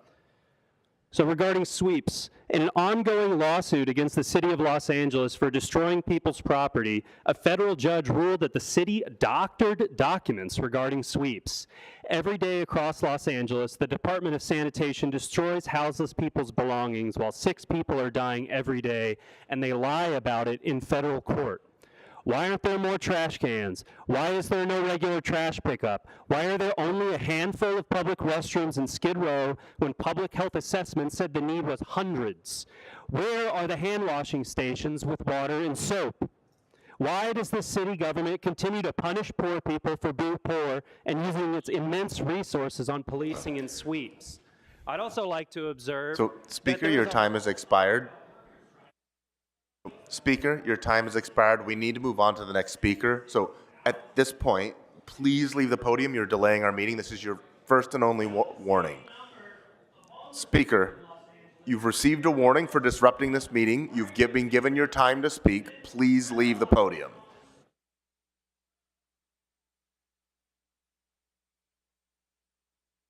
Next speaker.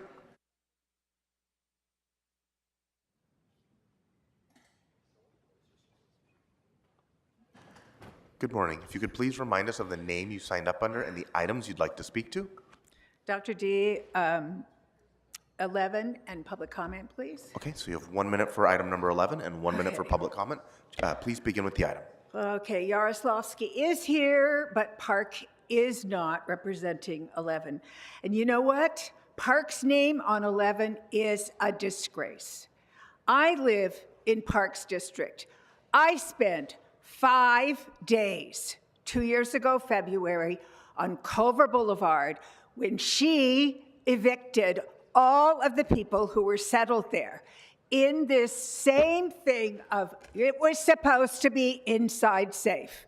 Those people who have lived years, some of them, in the west area of LA, most were sent to South Central hotels, motels, and never got housing. Never got housing. Again, their property was destroyed and they never got housing. And it was St. Joseph Center who was hired by the city and hired by LAHSA to do that work that day, that week. And they were cruel to these people and horrible. Public comment. Today I'm here representing LA Can. Sweeps happen daily on Skid Row. People's property is regularly destroyed and thrown away. LAHSA is nowhere to be found. CD14 with LAPD Central Division officers and sanitation at Kevin De Leon's back and call target a predominantly Black and houseless population. There are metal signs that supposedly say the schedule of when sweeps happen in Skid Row. City workers arrive at 6th and Town at 3:45 p.m., told people that they had 15 minutes to move, and after 10 minutes began destroying property. including the tents of 2 elderly women, one 75 years old. Speaker, your time has expired. Next speaker. Speaker, we need you to vacate the podium. Speaker, this is your only formal warning. Please vacate the podium so we can move on to the next speaker.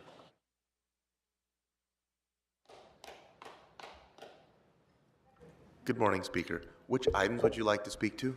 Good morning, honorable team.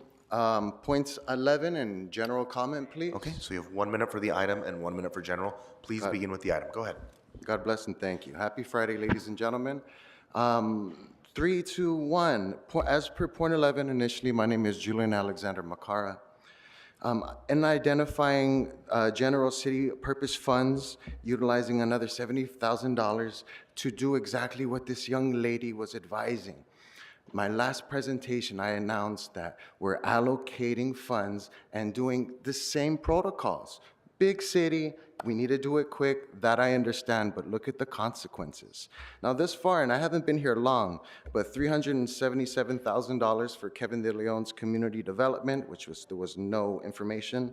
$200,000 from the general fund for LAPD services and 2 council districts. $70,000 for this, not including point 33 that I'd mentioned, and I don't remember how many thousands that was. That's very expensive. Kevin, cover your mouth if you're gonna yawn, please.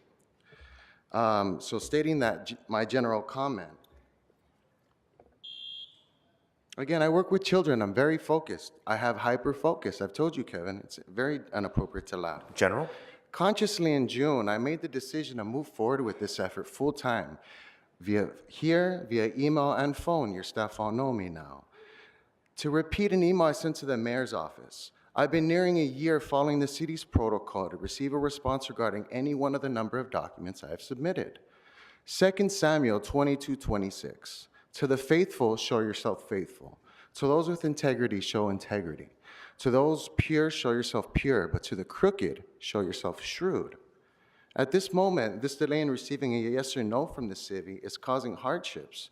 Do I continue to have faith in you? Or do I see things for how they are? There are still vacancies for commissioner roles.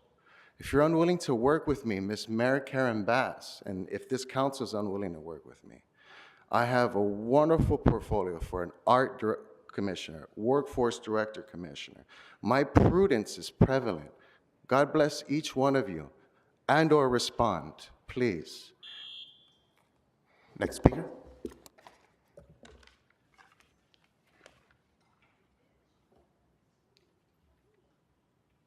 Good morning. If you could please remind us of the name you signed up under and the items you'd like to speak to. Michael Hayden, general comment. So you have 1 minute. Go ahead. Thank you. I want to draw your attention to a dangerous proposed project in Lincoln Heights. A developer proposes a 62,000 square foot diesel trucking distribution center on an unremediated toxic brownfield in a residential neighborhood at Avenue 35 across the street from Hillside Elementary School. If built, we could see hundreds of 18-wheel diesel trucks driving for miles between the distribution center and the highway every day, entirely along residential streets, bringing health dangers of dramatically increased air pollution and pedestrian dangers. The trucking center would be directly adjacent to hundreds of apartments with no setback and with the truck entrance at the elementary school crosswalk. I really want to thank Councilmember Hernandez for hosting a town hall meeting last week to draw attention to this dangerous plan and for standing with the neighborhood to voice her opposition to this project. Thank you, Councilmember Hernandez. I want the full council and our elected representatives to be aware of this threat. There has been no project-specific environmental review for this project, and it is in complete disagreement with soon-to-be finalized zoning regulations for this neighborhood. I call on the city to explore every possible way to ensure Speaker, your that this time is has prevented. expired. Thank you.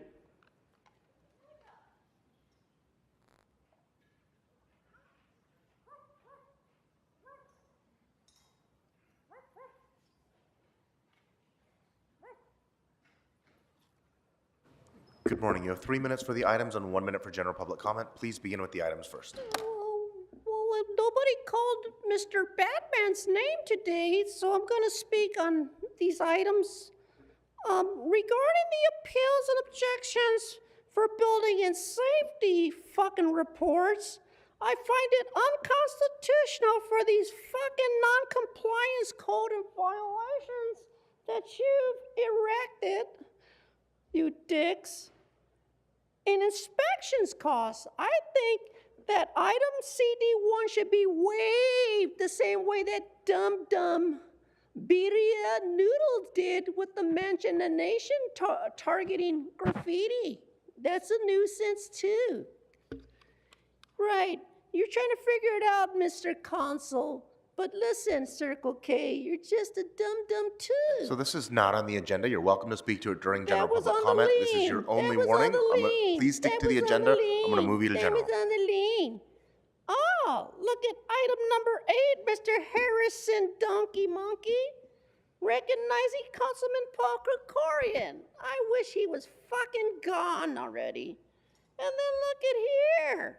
In CD5, little Miss Private Yorogolowski's talking about District 5 on housing after she built those illegal fucking UCLA stadiums for baseball. And she also took advantage of the veteran properties. She's a criminal. And LA Housing Department sucks a dick. And look at item number 10, Mr. Circle K Fat Boy. It's talking about a reward. I'm gonna let Batman talk about the rewards because Batman knows about rewards and about Nicole Cuthbert. Thank you, sir. Now, ladies and gentlemen, we know snitches get stitches. And we know when you do a good job, Ramen Noodle cleaned up the mansion graffiti, we recognize it. Noodle Birria Friday is a good thing. So this is not on the Now, agenda. I'm You have been talking about warned the already, mayor's- so I'm going to move you to general I'm public comment. talking You have 1 minute for about general. the Go mayor's ahead. $50,000 reward, you fucking snitch. I'm talking about the money to pay for someone's death. That's the only time the city reaches out for you people as a public safety issue. Where is Monica? She's a representative of public safety. No, but they called the great, infamous Batman icon to talk about the crimes in Los Angeles.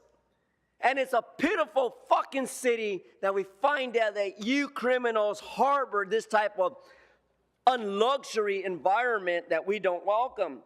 And as far as Friday on CD 14, item 12, fuck item 12. There's no such thing as housing development. And as far as item 13, fuck item 13, and fuck you Sambos, Uncle Toms, for doing this shit of business with us. Now into my general public comment. You are already in your general public comment, I get 1 minute of non-agenda and your public time has comment. expired. If you were listening, you were warned multiple times during your comment on the agenda. I moved you to, you did not abide by those warnings, and I moved you to general. So your time has expired. So please vacate the podium. And for everybody who's listening, including Mr. Herman, if you abide by the rules, Mr. Herman, you need to vacate the podium. This is your first and only formal warning. If you do not comply, you will be subject to ejection pursuant to Rule 7 and Rule 12. So again, if you abide by the rules, if you stay on topic, and we do try to give you warnings, then you will get your full time. I believe that closes... Mr. Chair, that's the last in-person speaker. Okay, so we will close public comment here in chambers and move to the phones. We'll do 10 minutes of public comment on the phones. Speaker with the last 4 digits, 3784, please state your name and the items you'd like to speak to.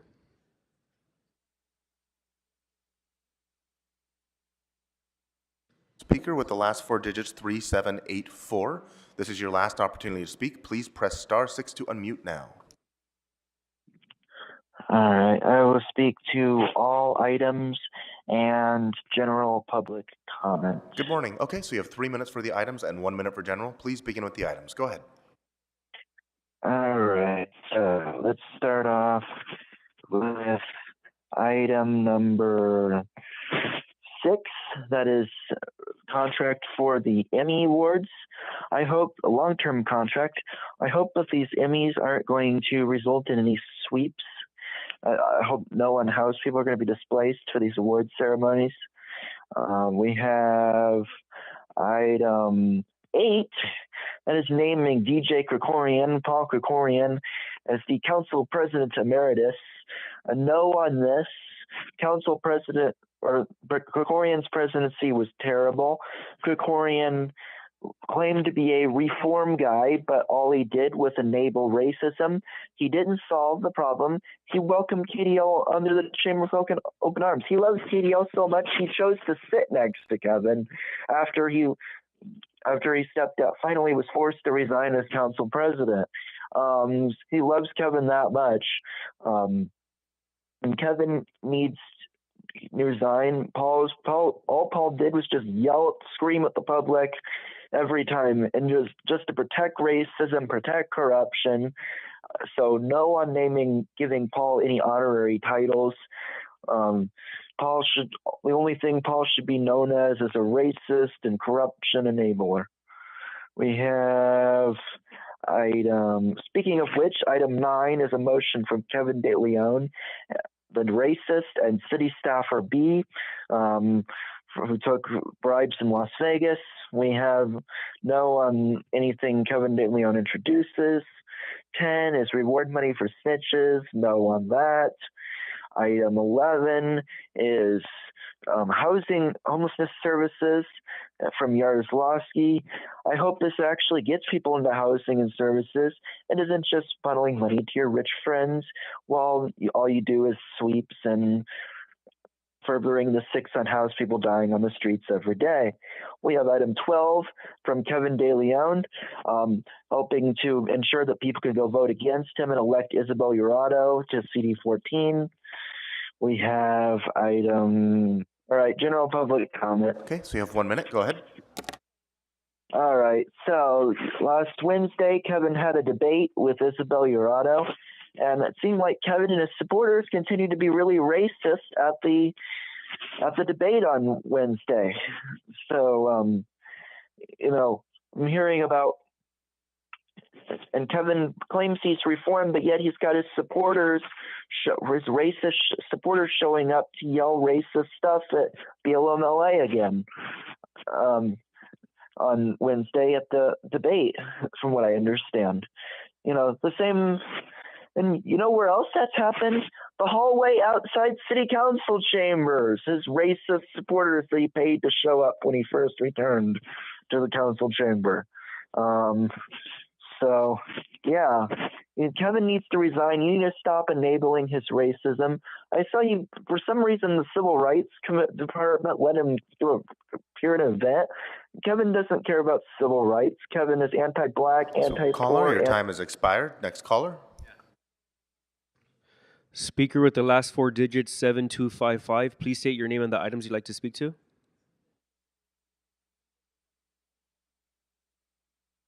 Speaker with the last 4 digits, 7255. This is your last opportunity to speak.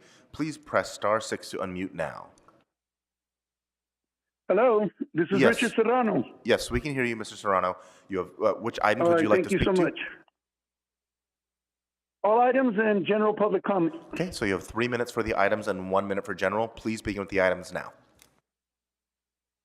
Number 8,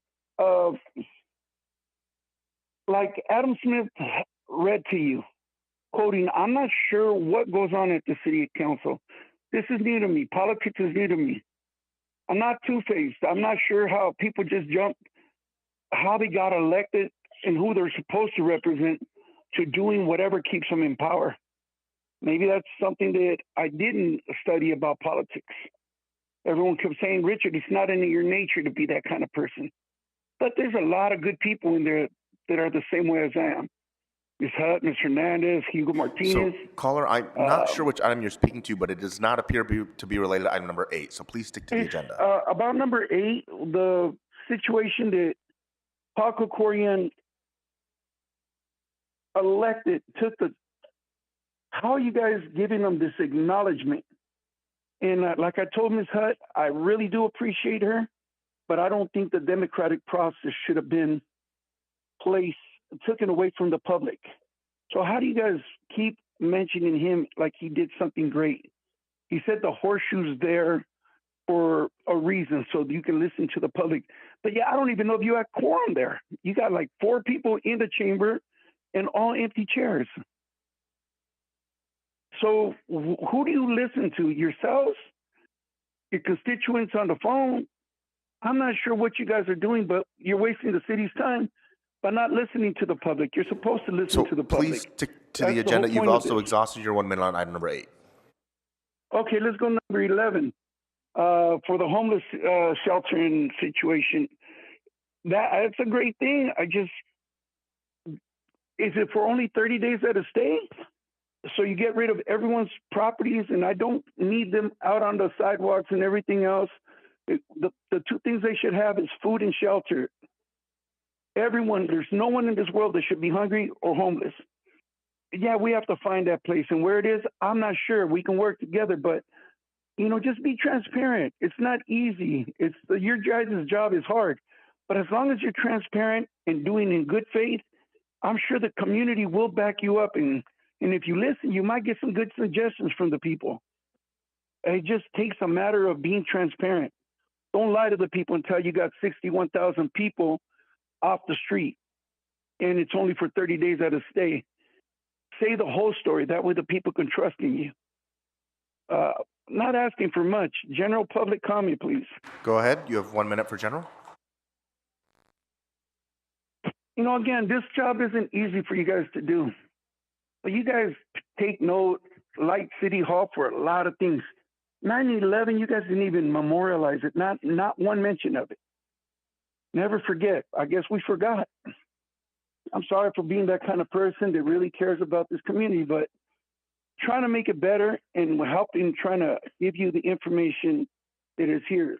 Like the lady said, these kids are going to be our bosses someday, or be in charge of what runs a city. So it's best to listen to them. Smoke and Scan, thanks for the support again, guys. And everyone out there in the city of LA, and love you guys, man. Have a blessed weekend. Next caller. Speaker with the last 4 digits, 7117. Please state your name and the items you'd like to speak to. Hi, can you hear me? Yes, you're unmuted. Which items would you like to speak to? But can you please, before you begin, sorry, it's hard to hear you. Can you please turn down I think you might have a device on in the background, but which items? Oh, yeah. Can you hear me now? Yes, that's better. Which items would you like to speak to? Sorry about that. The item honoring Krikorian and general public comment, please. Okay, so you have 1 minute for the item and 1 minute for general. Please begin with the items. Thank you, Ro. Thank you very much. Krikorian should not be honored. This really should be honor. I don't know, maybe even the city attorney over Paul Krikorian. Paul Krikorian is very unprofessional. City attorney does a better job staying professional, even when he does things I don't agree with. Paul Krikorian, all he does is serve to make the public upset and pit people against each other. It's pretty gross how he just put on this whole show of decorum while he's up there eating chips and talking about items and stuff. I don't think that's very, whatever the word is, civil, decorum. I don't know. It's fucking disgusting. We're out here starving and dying, and he's up there just snacking, eating his little yogurts and parfaits and chips, and we're over here like, some of us can't even afford to go down to City Hall and get a bag of chips or... Okay, thank you. Tomorrow is the Congress of Neighborhoods. If you haven't registered, try to if you can. If not, just drop in. Everyone's going to be there, a lot of people, and there's a big wave of dissent and revolution coming from the neighborhood councils. There's a big attitude of they're tired of the bullshit and it's time to do something about it. So come down there and make noise. If you come down there, you meet me there. LA Valley Gun Club at gmail.com, LA Valley GC at gmail.com, and you get free membership to the Gun Club for life. So come down there and we'll make some noise, If you don't use it, you lose it. And that applies to the First and Second Amendment. Oh, City Attorney, I didn't like when you made those comments about Herman the other day. That wasn't cool. You shouldn't talk like that about a person that speaks in the public, like saying that one person's comment takes away from the others, because that's not really up to you to say that. We don't pay you to do that. So please don't do that again. Caller, your time has expired. Next caller.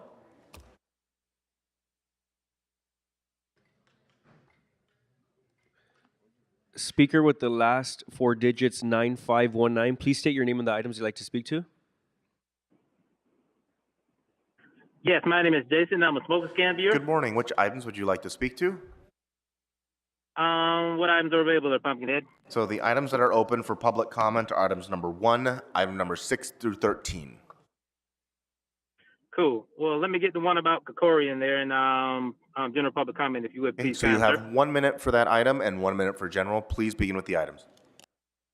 Cool. Thank you there, brother. So the other day I'm down on Figueroa with this chick, and I paid her $5 lately add So my this is, man-made let me be mayonnaise clear, for this is 25 not cents. on the agenda. Yes, sir. This is your only warning. I'm going to move you to general public comment if we have to step in again. So go ahead. Number 11, I'm as sorry, you said, supposed is to be talking about about President Kokorian. Emeritus Kokorian. Yeah, about Petty Pink Fake Dictator. All right, cool. About him there, I don't think we should be really honor him for anything there. Maybe what we can do is put some fathead posters down on Figueroa and have the chicks name their newborn babies after him, because they'll be like bastard children anyway. That sounds about right for Mr. Kokorian there. You can have some bastard children running around Figueroa there, and that'd be a good thing there, because there'll be some other men spreading the baby batter around. Okay, I so think that's a you've good way been to warned get on it. politely. I'm going to move Yes, you to sir. general public comment. And before you begin, general public comment is still limited to things that are within the subject matter jurisdiction of this council. Right. So it does not include your Right. specific anecdotes. You need to connect it to something that this Uh-huh. city can do. Go ahead. You have 1 minute for general. Cool. Well, I appreciate you explaining that to me. I mean, I don't give a fuck about that. But anyway, shout out to the smoke can community there. So anyway, as I was saying now, maybe we could have a little spot down there, or I tell you what we can do, put a couple garbage cans down there on Figueroa, and we can name those after Kokorian, because that'd be good for them. That way, when I'm done, filling my baby batter load, and I'm got the wet wipes and the used condom, we throw them right in there into a Kokorian garbage can there.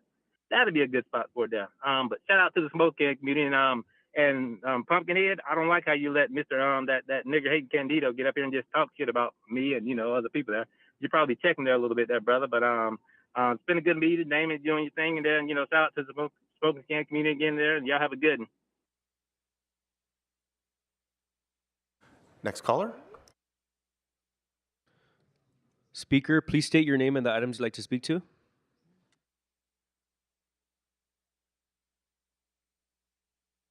Caller, this Yes, is my name is Jason. I'm a smoke can so community. caller, I'm a before you spokesman before you hang up on him, really quick, caller, you've done this multiple Yes. times, almost every day. This is your first and only formal warning. If you call in again, it will be an additional disruption of this meeting, and you'll be subject to not only removal but also probation under the council rules. Well, so we don't want please that, do do we, not brother? call in again and disrupt this meeting. Next caller.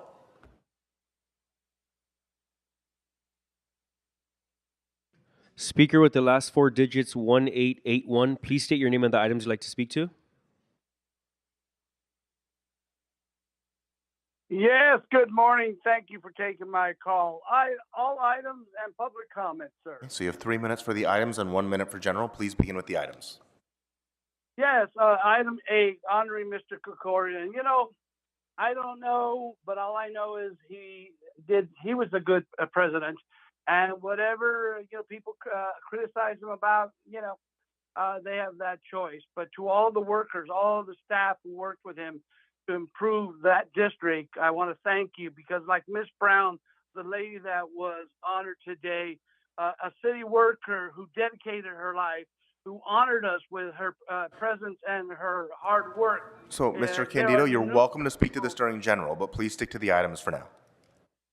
Sir, I am talking about honoring Mr. Kokorian and talking about the people who support him in getting his district where it is today. Now, if you feel that all the city workers who are dedicated and loyal and work with Mr. Kokorian and others is not on topic, just say it. Say I'm not on topic, please.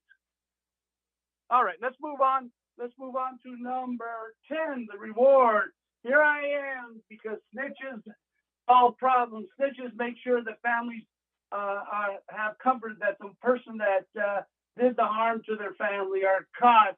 And I saw that Miss Dumont, and she calls herself Dr. D. Dumont, who caused pain to two seniors. Miss Dumont, there's a bill there for $15,000 that is waiting for you. So rewards, if they solve the murders and the other issues, let's continue them. I have my own rewards already set up for little punks like Mr. Mr. whatever his name is, for Figueroa. Let's move on to 11, the homeless issue. You know, over and over, we're going to have to deal with this issue until the Olympics. And honestly, if this council really doesn't focus and really make sure that the monies that are allocated to the homeless, not the criminals, but the homeless, the women, the children, the veterans, the seniors, we need to make sure that they are placed in the proper facilities so we can get them off the streets. But again, Ms. Dumont, she took advantage of a homeless guy to assault people. So, and Andrew, listen, you talk about racism, you're the biggest racist in the world. All right, let's go on to public comment, please. Okay, so you have 1 minute. Go ahead. Thank you. You know, the presentations today were absolutely wonderful, along with Miss Brown, the one from the students at UCLA. My granddaughter goes to UCLA, and I'm telling you, people should be proud of this group. But I hope that they remember the non-union laborers, that the McDonald workers, the people at the airports, over and over again, they come before you and ask for help. And then the biggest important thing was the group from the Ovarian Cancer. I want to thank them because I spoke with my sister, and this morning she told me that some of the symptoms that my niece had were the same symptoms that these ladies and Mr. De Leon talked about. That. And sir, I apologize. I'm really sorry about your mom. And it is really weird. My niece is 54 also. So thank you guys for giving me the heads up. After this call, I will call her and make sure she knows that she needs to go to the doctor to check that. So again, it was nice that all those knuckleheads were not behind the presentation. So, caller, your time has expired. Thank you. Let's move on to our final caller of the day. Speaker with the last four digits, 1108. Please state your name and the items you'd like to speak to. Yeah, wow. Daniel Gus. And which items would you like to speak to? All items and general public comment. So you have 3 minutes for the items and 1 minute for general. Please begin with the items. Go ahead. Okay, I'm starting my clock. Screw me like Tanya Isagiri did the other day. Item 10, City Council. What the fuck is going on with item 10 today? You're reissuing a reward for an unsolved murder from 2022? Do any city employees in City Hall know that the perp was arrested in January of 2022? He was convicted of murder 2 weeks before Katie Yaroslavsky made this motion and John Lee seconded it. What the fuck is going on? It's not an unsolved murder. You got the perp for 2.5 years and he's on his way to prison. That's why this city is so fucked up. You're reissuing a murder reward for a guy who's already been arrested and convicted. If anybody at the Times was So you've looking exhausted at your this, time on this item. Please move on to another item. yeah, I'm going to come back to that when I get to general. And you'll see that story and others on danielgus.substack.com. Item number 8. Hey, President Emeritus, why didn't you put this on Wednesday's agenda when you decided to take a leak on public property to name after Krikorian? Because you're squandering enough time then, you're squandering more time now, and you're limiting the public and censoring the public while you literally are forgetting about all this crap that's going on. What the hell's going on? Where's your priorities? And who gives a fuck that he's fucking President Emeritus? Let him call himself that. You're taking staff time and giving this guy who's never held a job in the public sector for the past 20 years? My God, what are you doing to this city? Item number 6. Hey, you know what? Why are you subsidizing? Why are you waiving the fees for and how much are the fees? Why are you waiving the fees when you're in such debt for these big entities that can afford to pay the fees. Meanwhile, you're ripping off the poor people and you're doing all this crap. You're waiving the fees for the academy. Everything's backwards here. Why are you waiving fees, Mr. Price? And by the way, why is Mr. Price doing any of this stuff? Why is Mr. Price handling this? He's under a 10-count indictment, for Christ's sake. So, General public comment? My God, man. No, my God. Mr. Chair, that's the last speaker.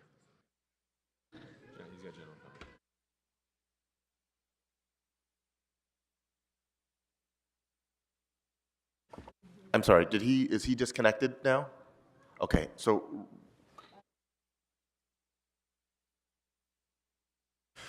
Okay, so Mr. Gus, can you please, actually I'm gonna ask the staffers who are managing the phones right now. Staffers, could you please lower everybody's hands? And Mr. Gus, I believe you said your phone number ends in the last digits 1108. Can you please raise your hand for your 1 minute of general public comment?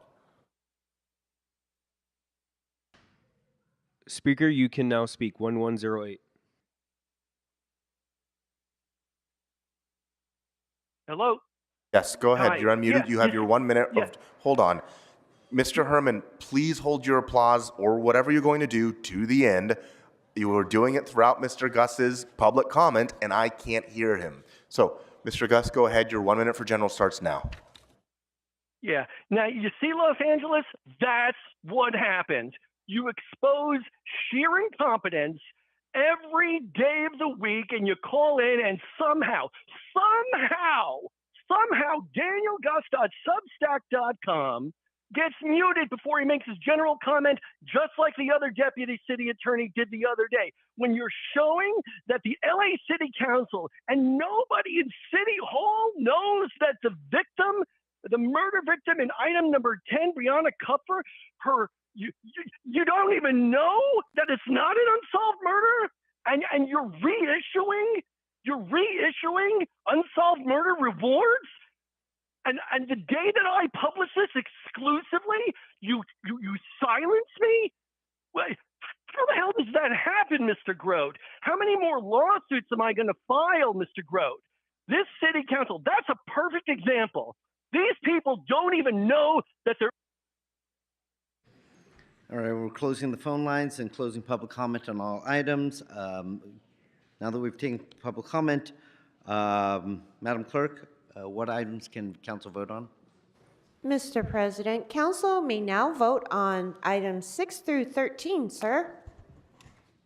All right, Madam Clerk, can we, unless anybody objects, can you please, seeing no objections, can you please open the roll on those items? Close the roll and tabulate the vote. 11 ayes. Thank you. And Madam Clerk, where does that take us? Next with item number 1, and that was from Council Member Hernandez, McCosker motion. Councilmember, do you have an amendment for item 1?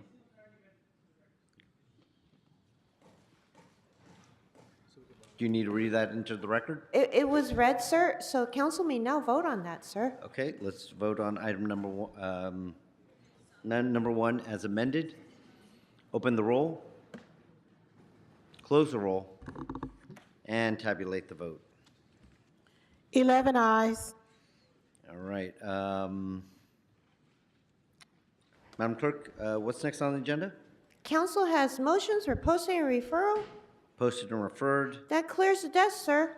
Members, any announcements today?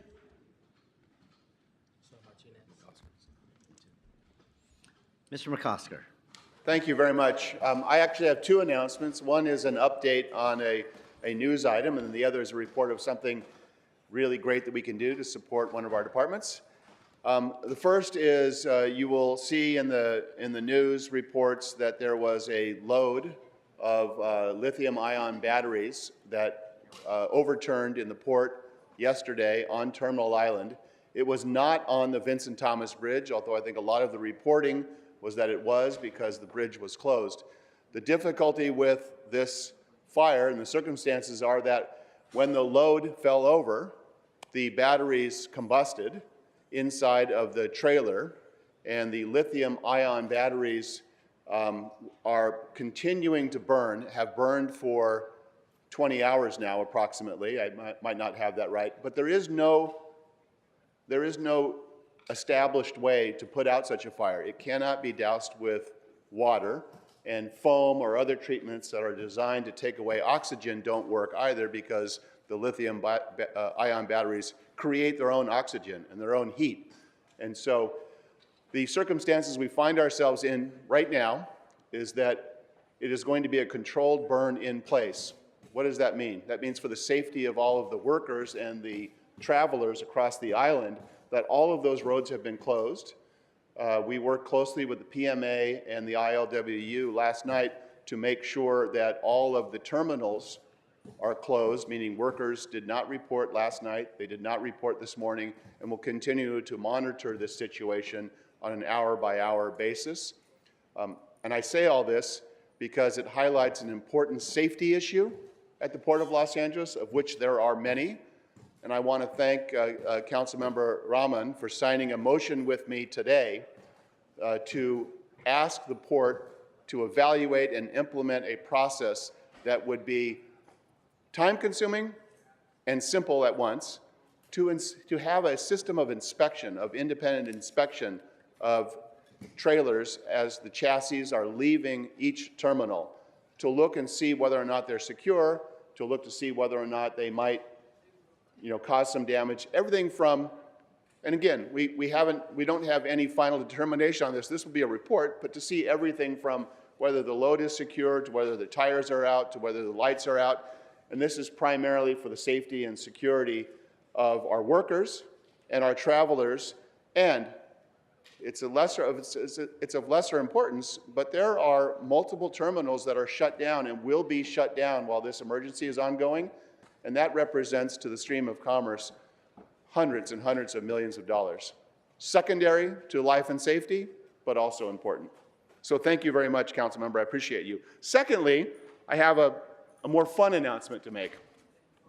Starting today at dusk and through September 29th, for just a few days, the Los Angeles City Civil and Human Rights and Equity Department will celebrate the 3rd anniversary of LA for Everyone, the award-winning PSA campaign that promotes community and diversity and anti-hate. Our city is going to be illuminated across many of our iconic buildings with beautiful mosaic colors, including the US Bank Tower, the LAX pylons, the Union Station, the LA Zoo, down in my neck of the woods, Warehouse 1 at the Port of Los Angeles, City Hall, and many other locations. A complete list of those locations will be on laisforeveryone.com, laisforeveryone.com.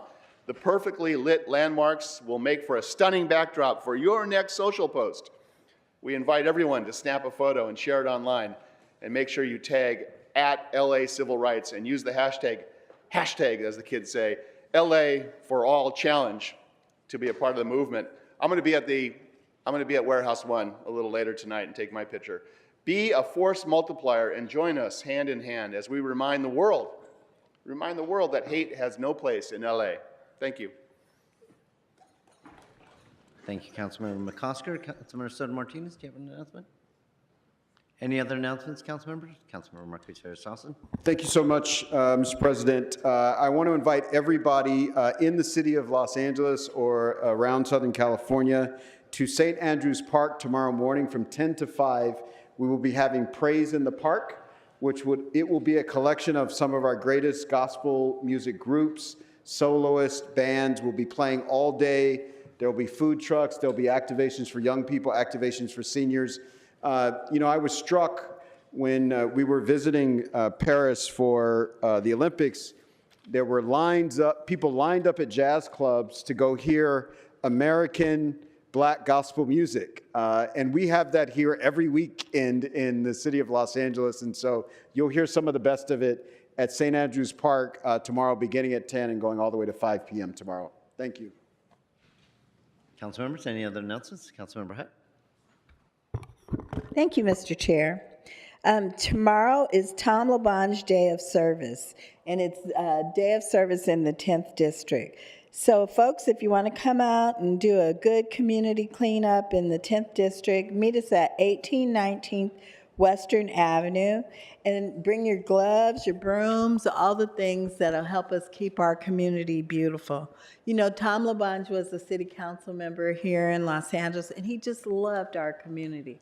And so this is how we're going to dedicate, his legacy, keeping our community clean and working together to beautify it. So I'll be there at 8:30 with my gloves and my dungarees on. And I remember dungarees? Right? And so I'm inviting everybody to join us. Thank you.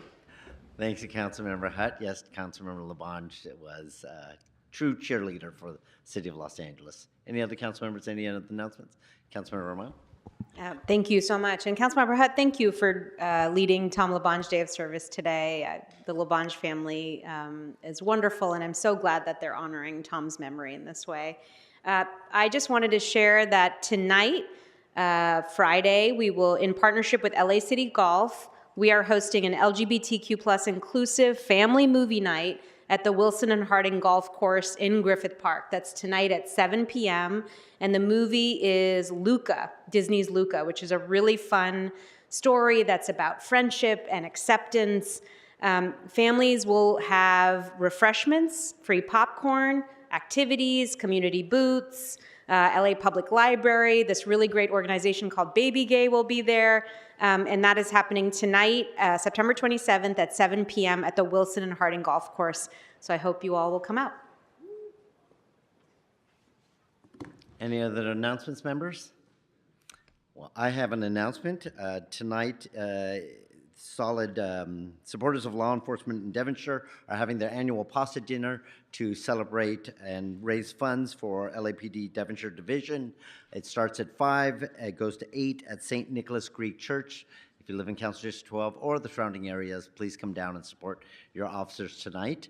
And finally, I'd like to thank Councilmember Yaroslavsky and Councilmember Rahman for this morning's Pioneer Women event. Congratulations to all the wonderful, incredible women that we celebrated today who are true pioneers for the city of Los Angeles. Can everyone stand for adjournment, please?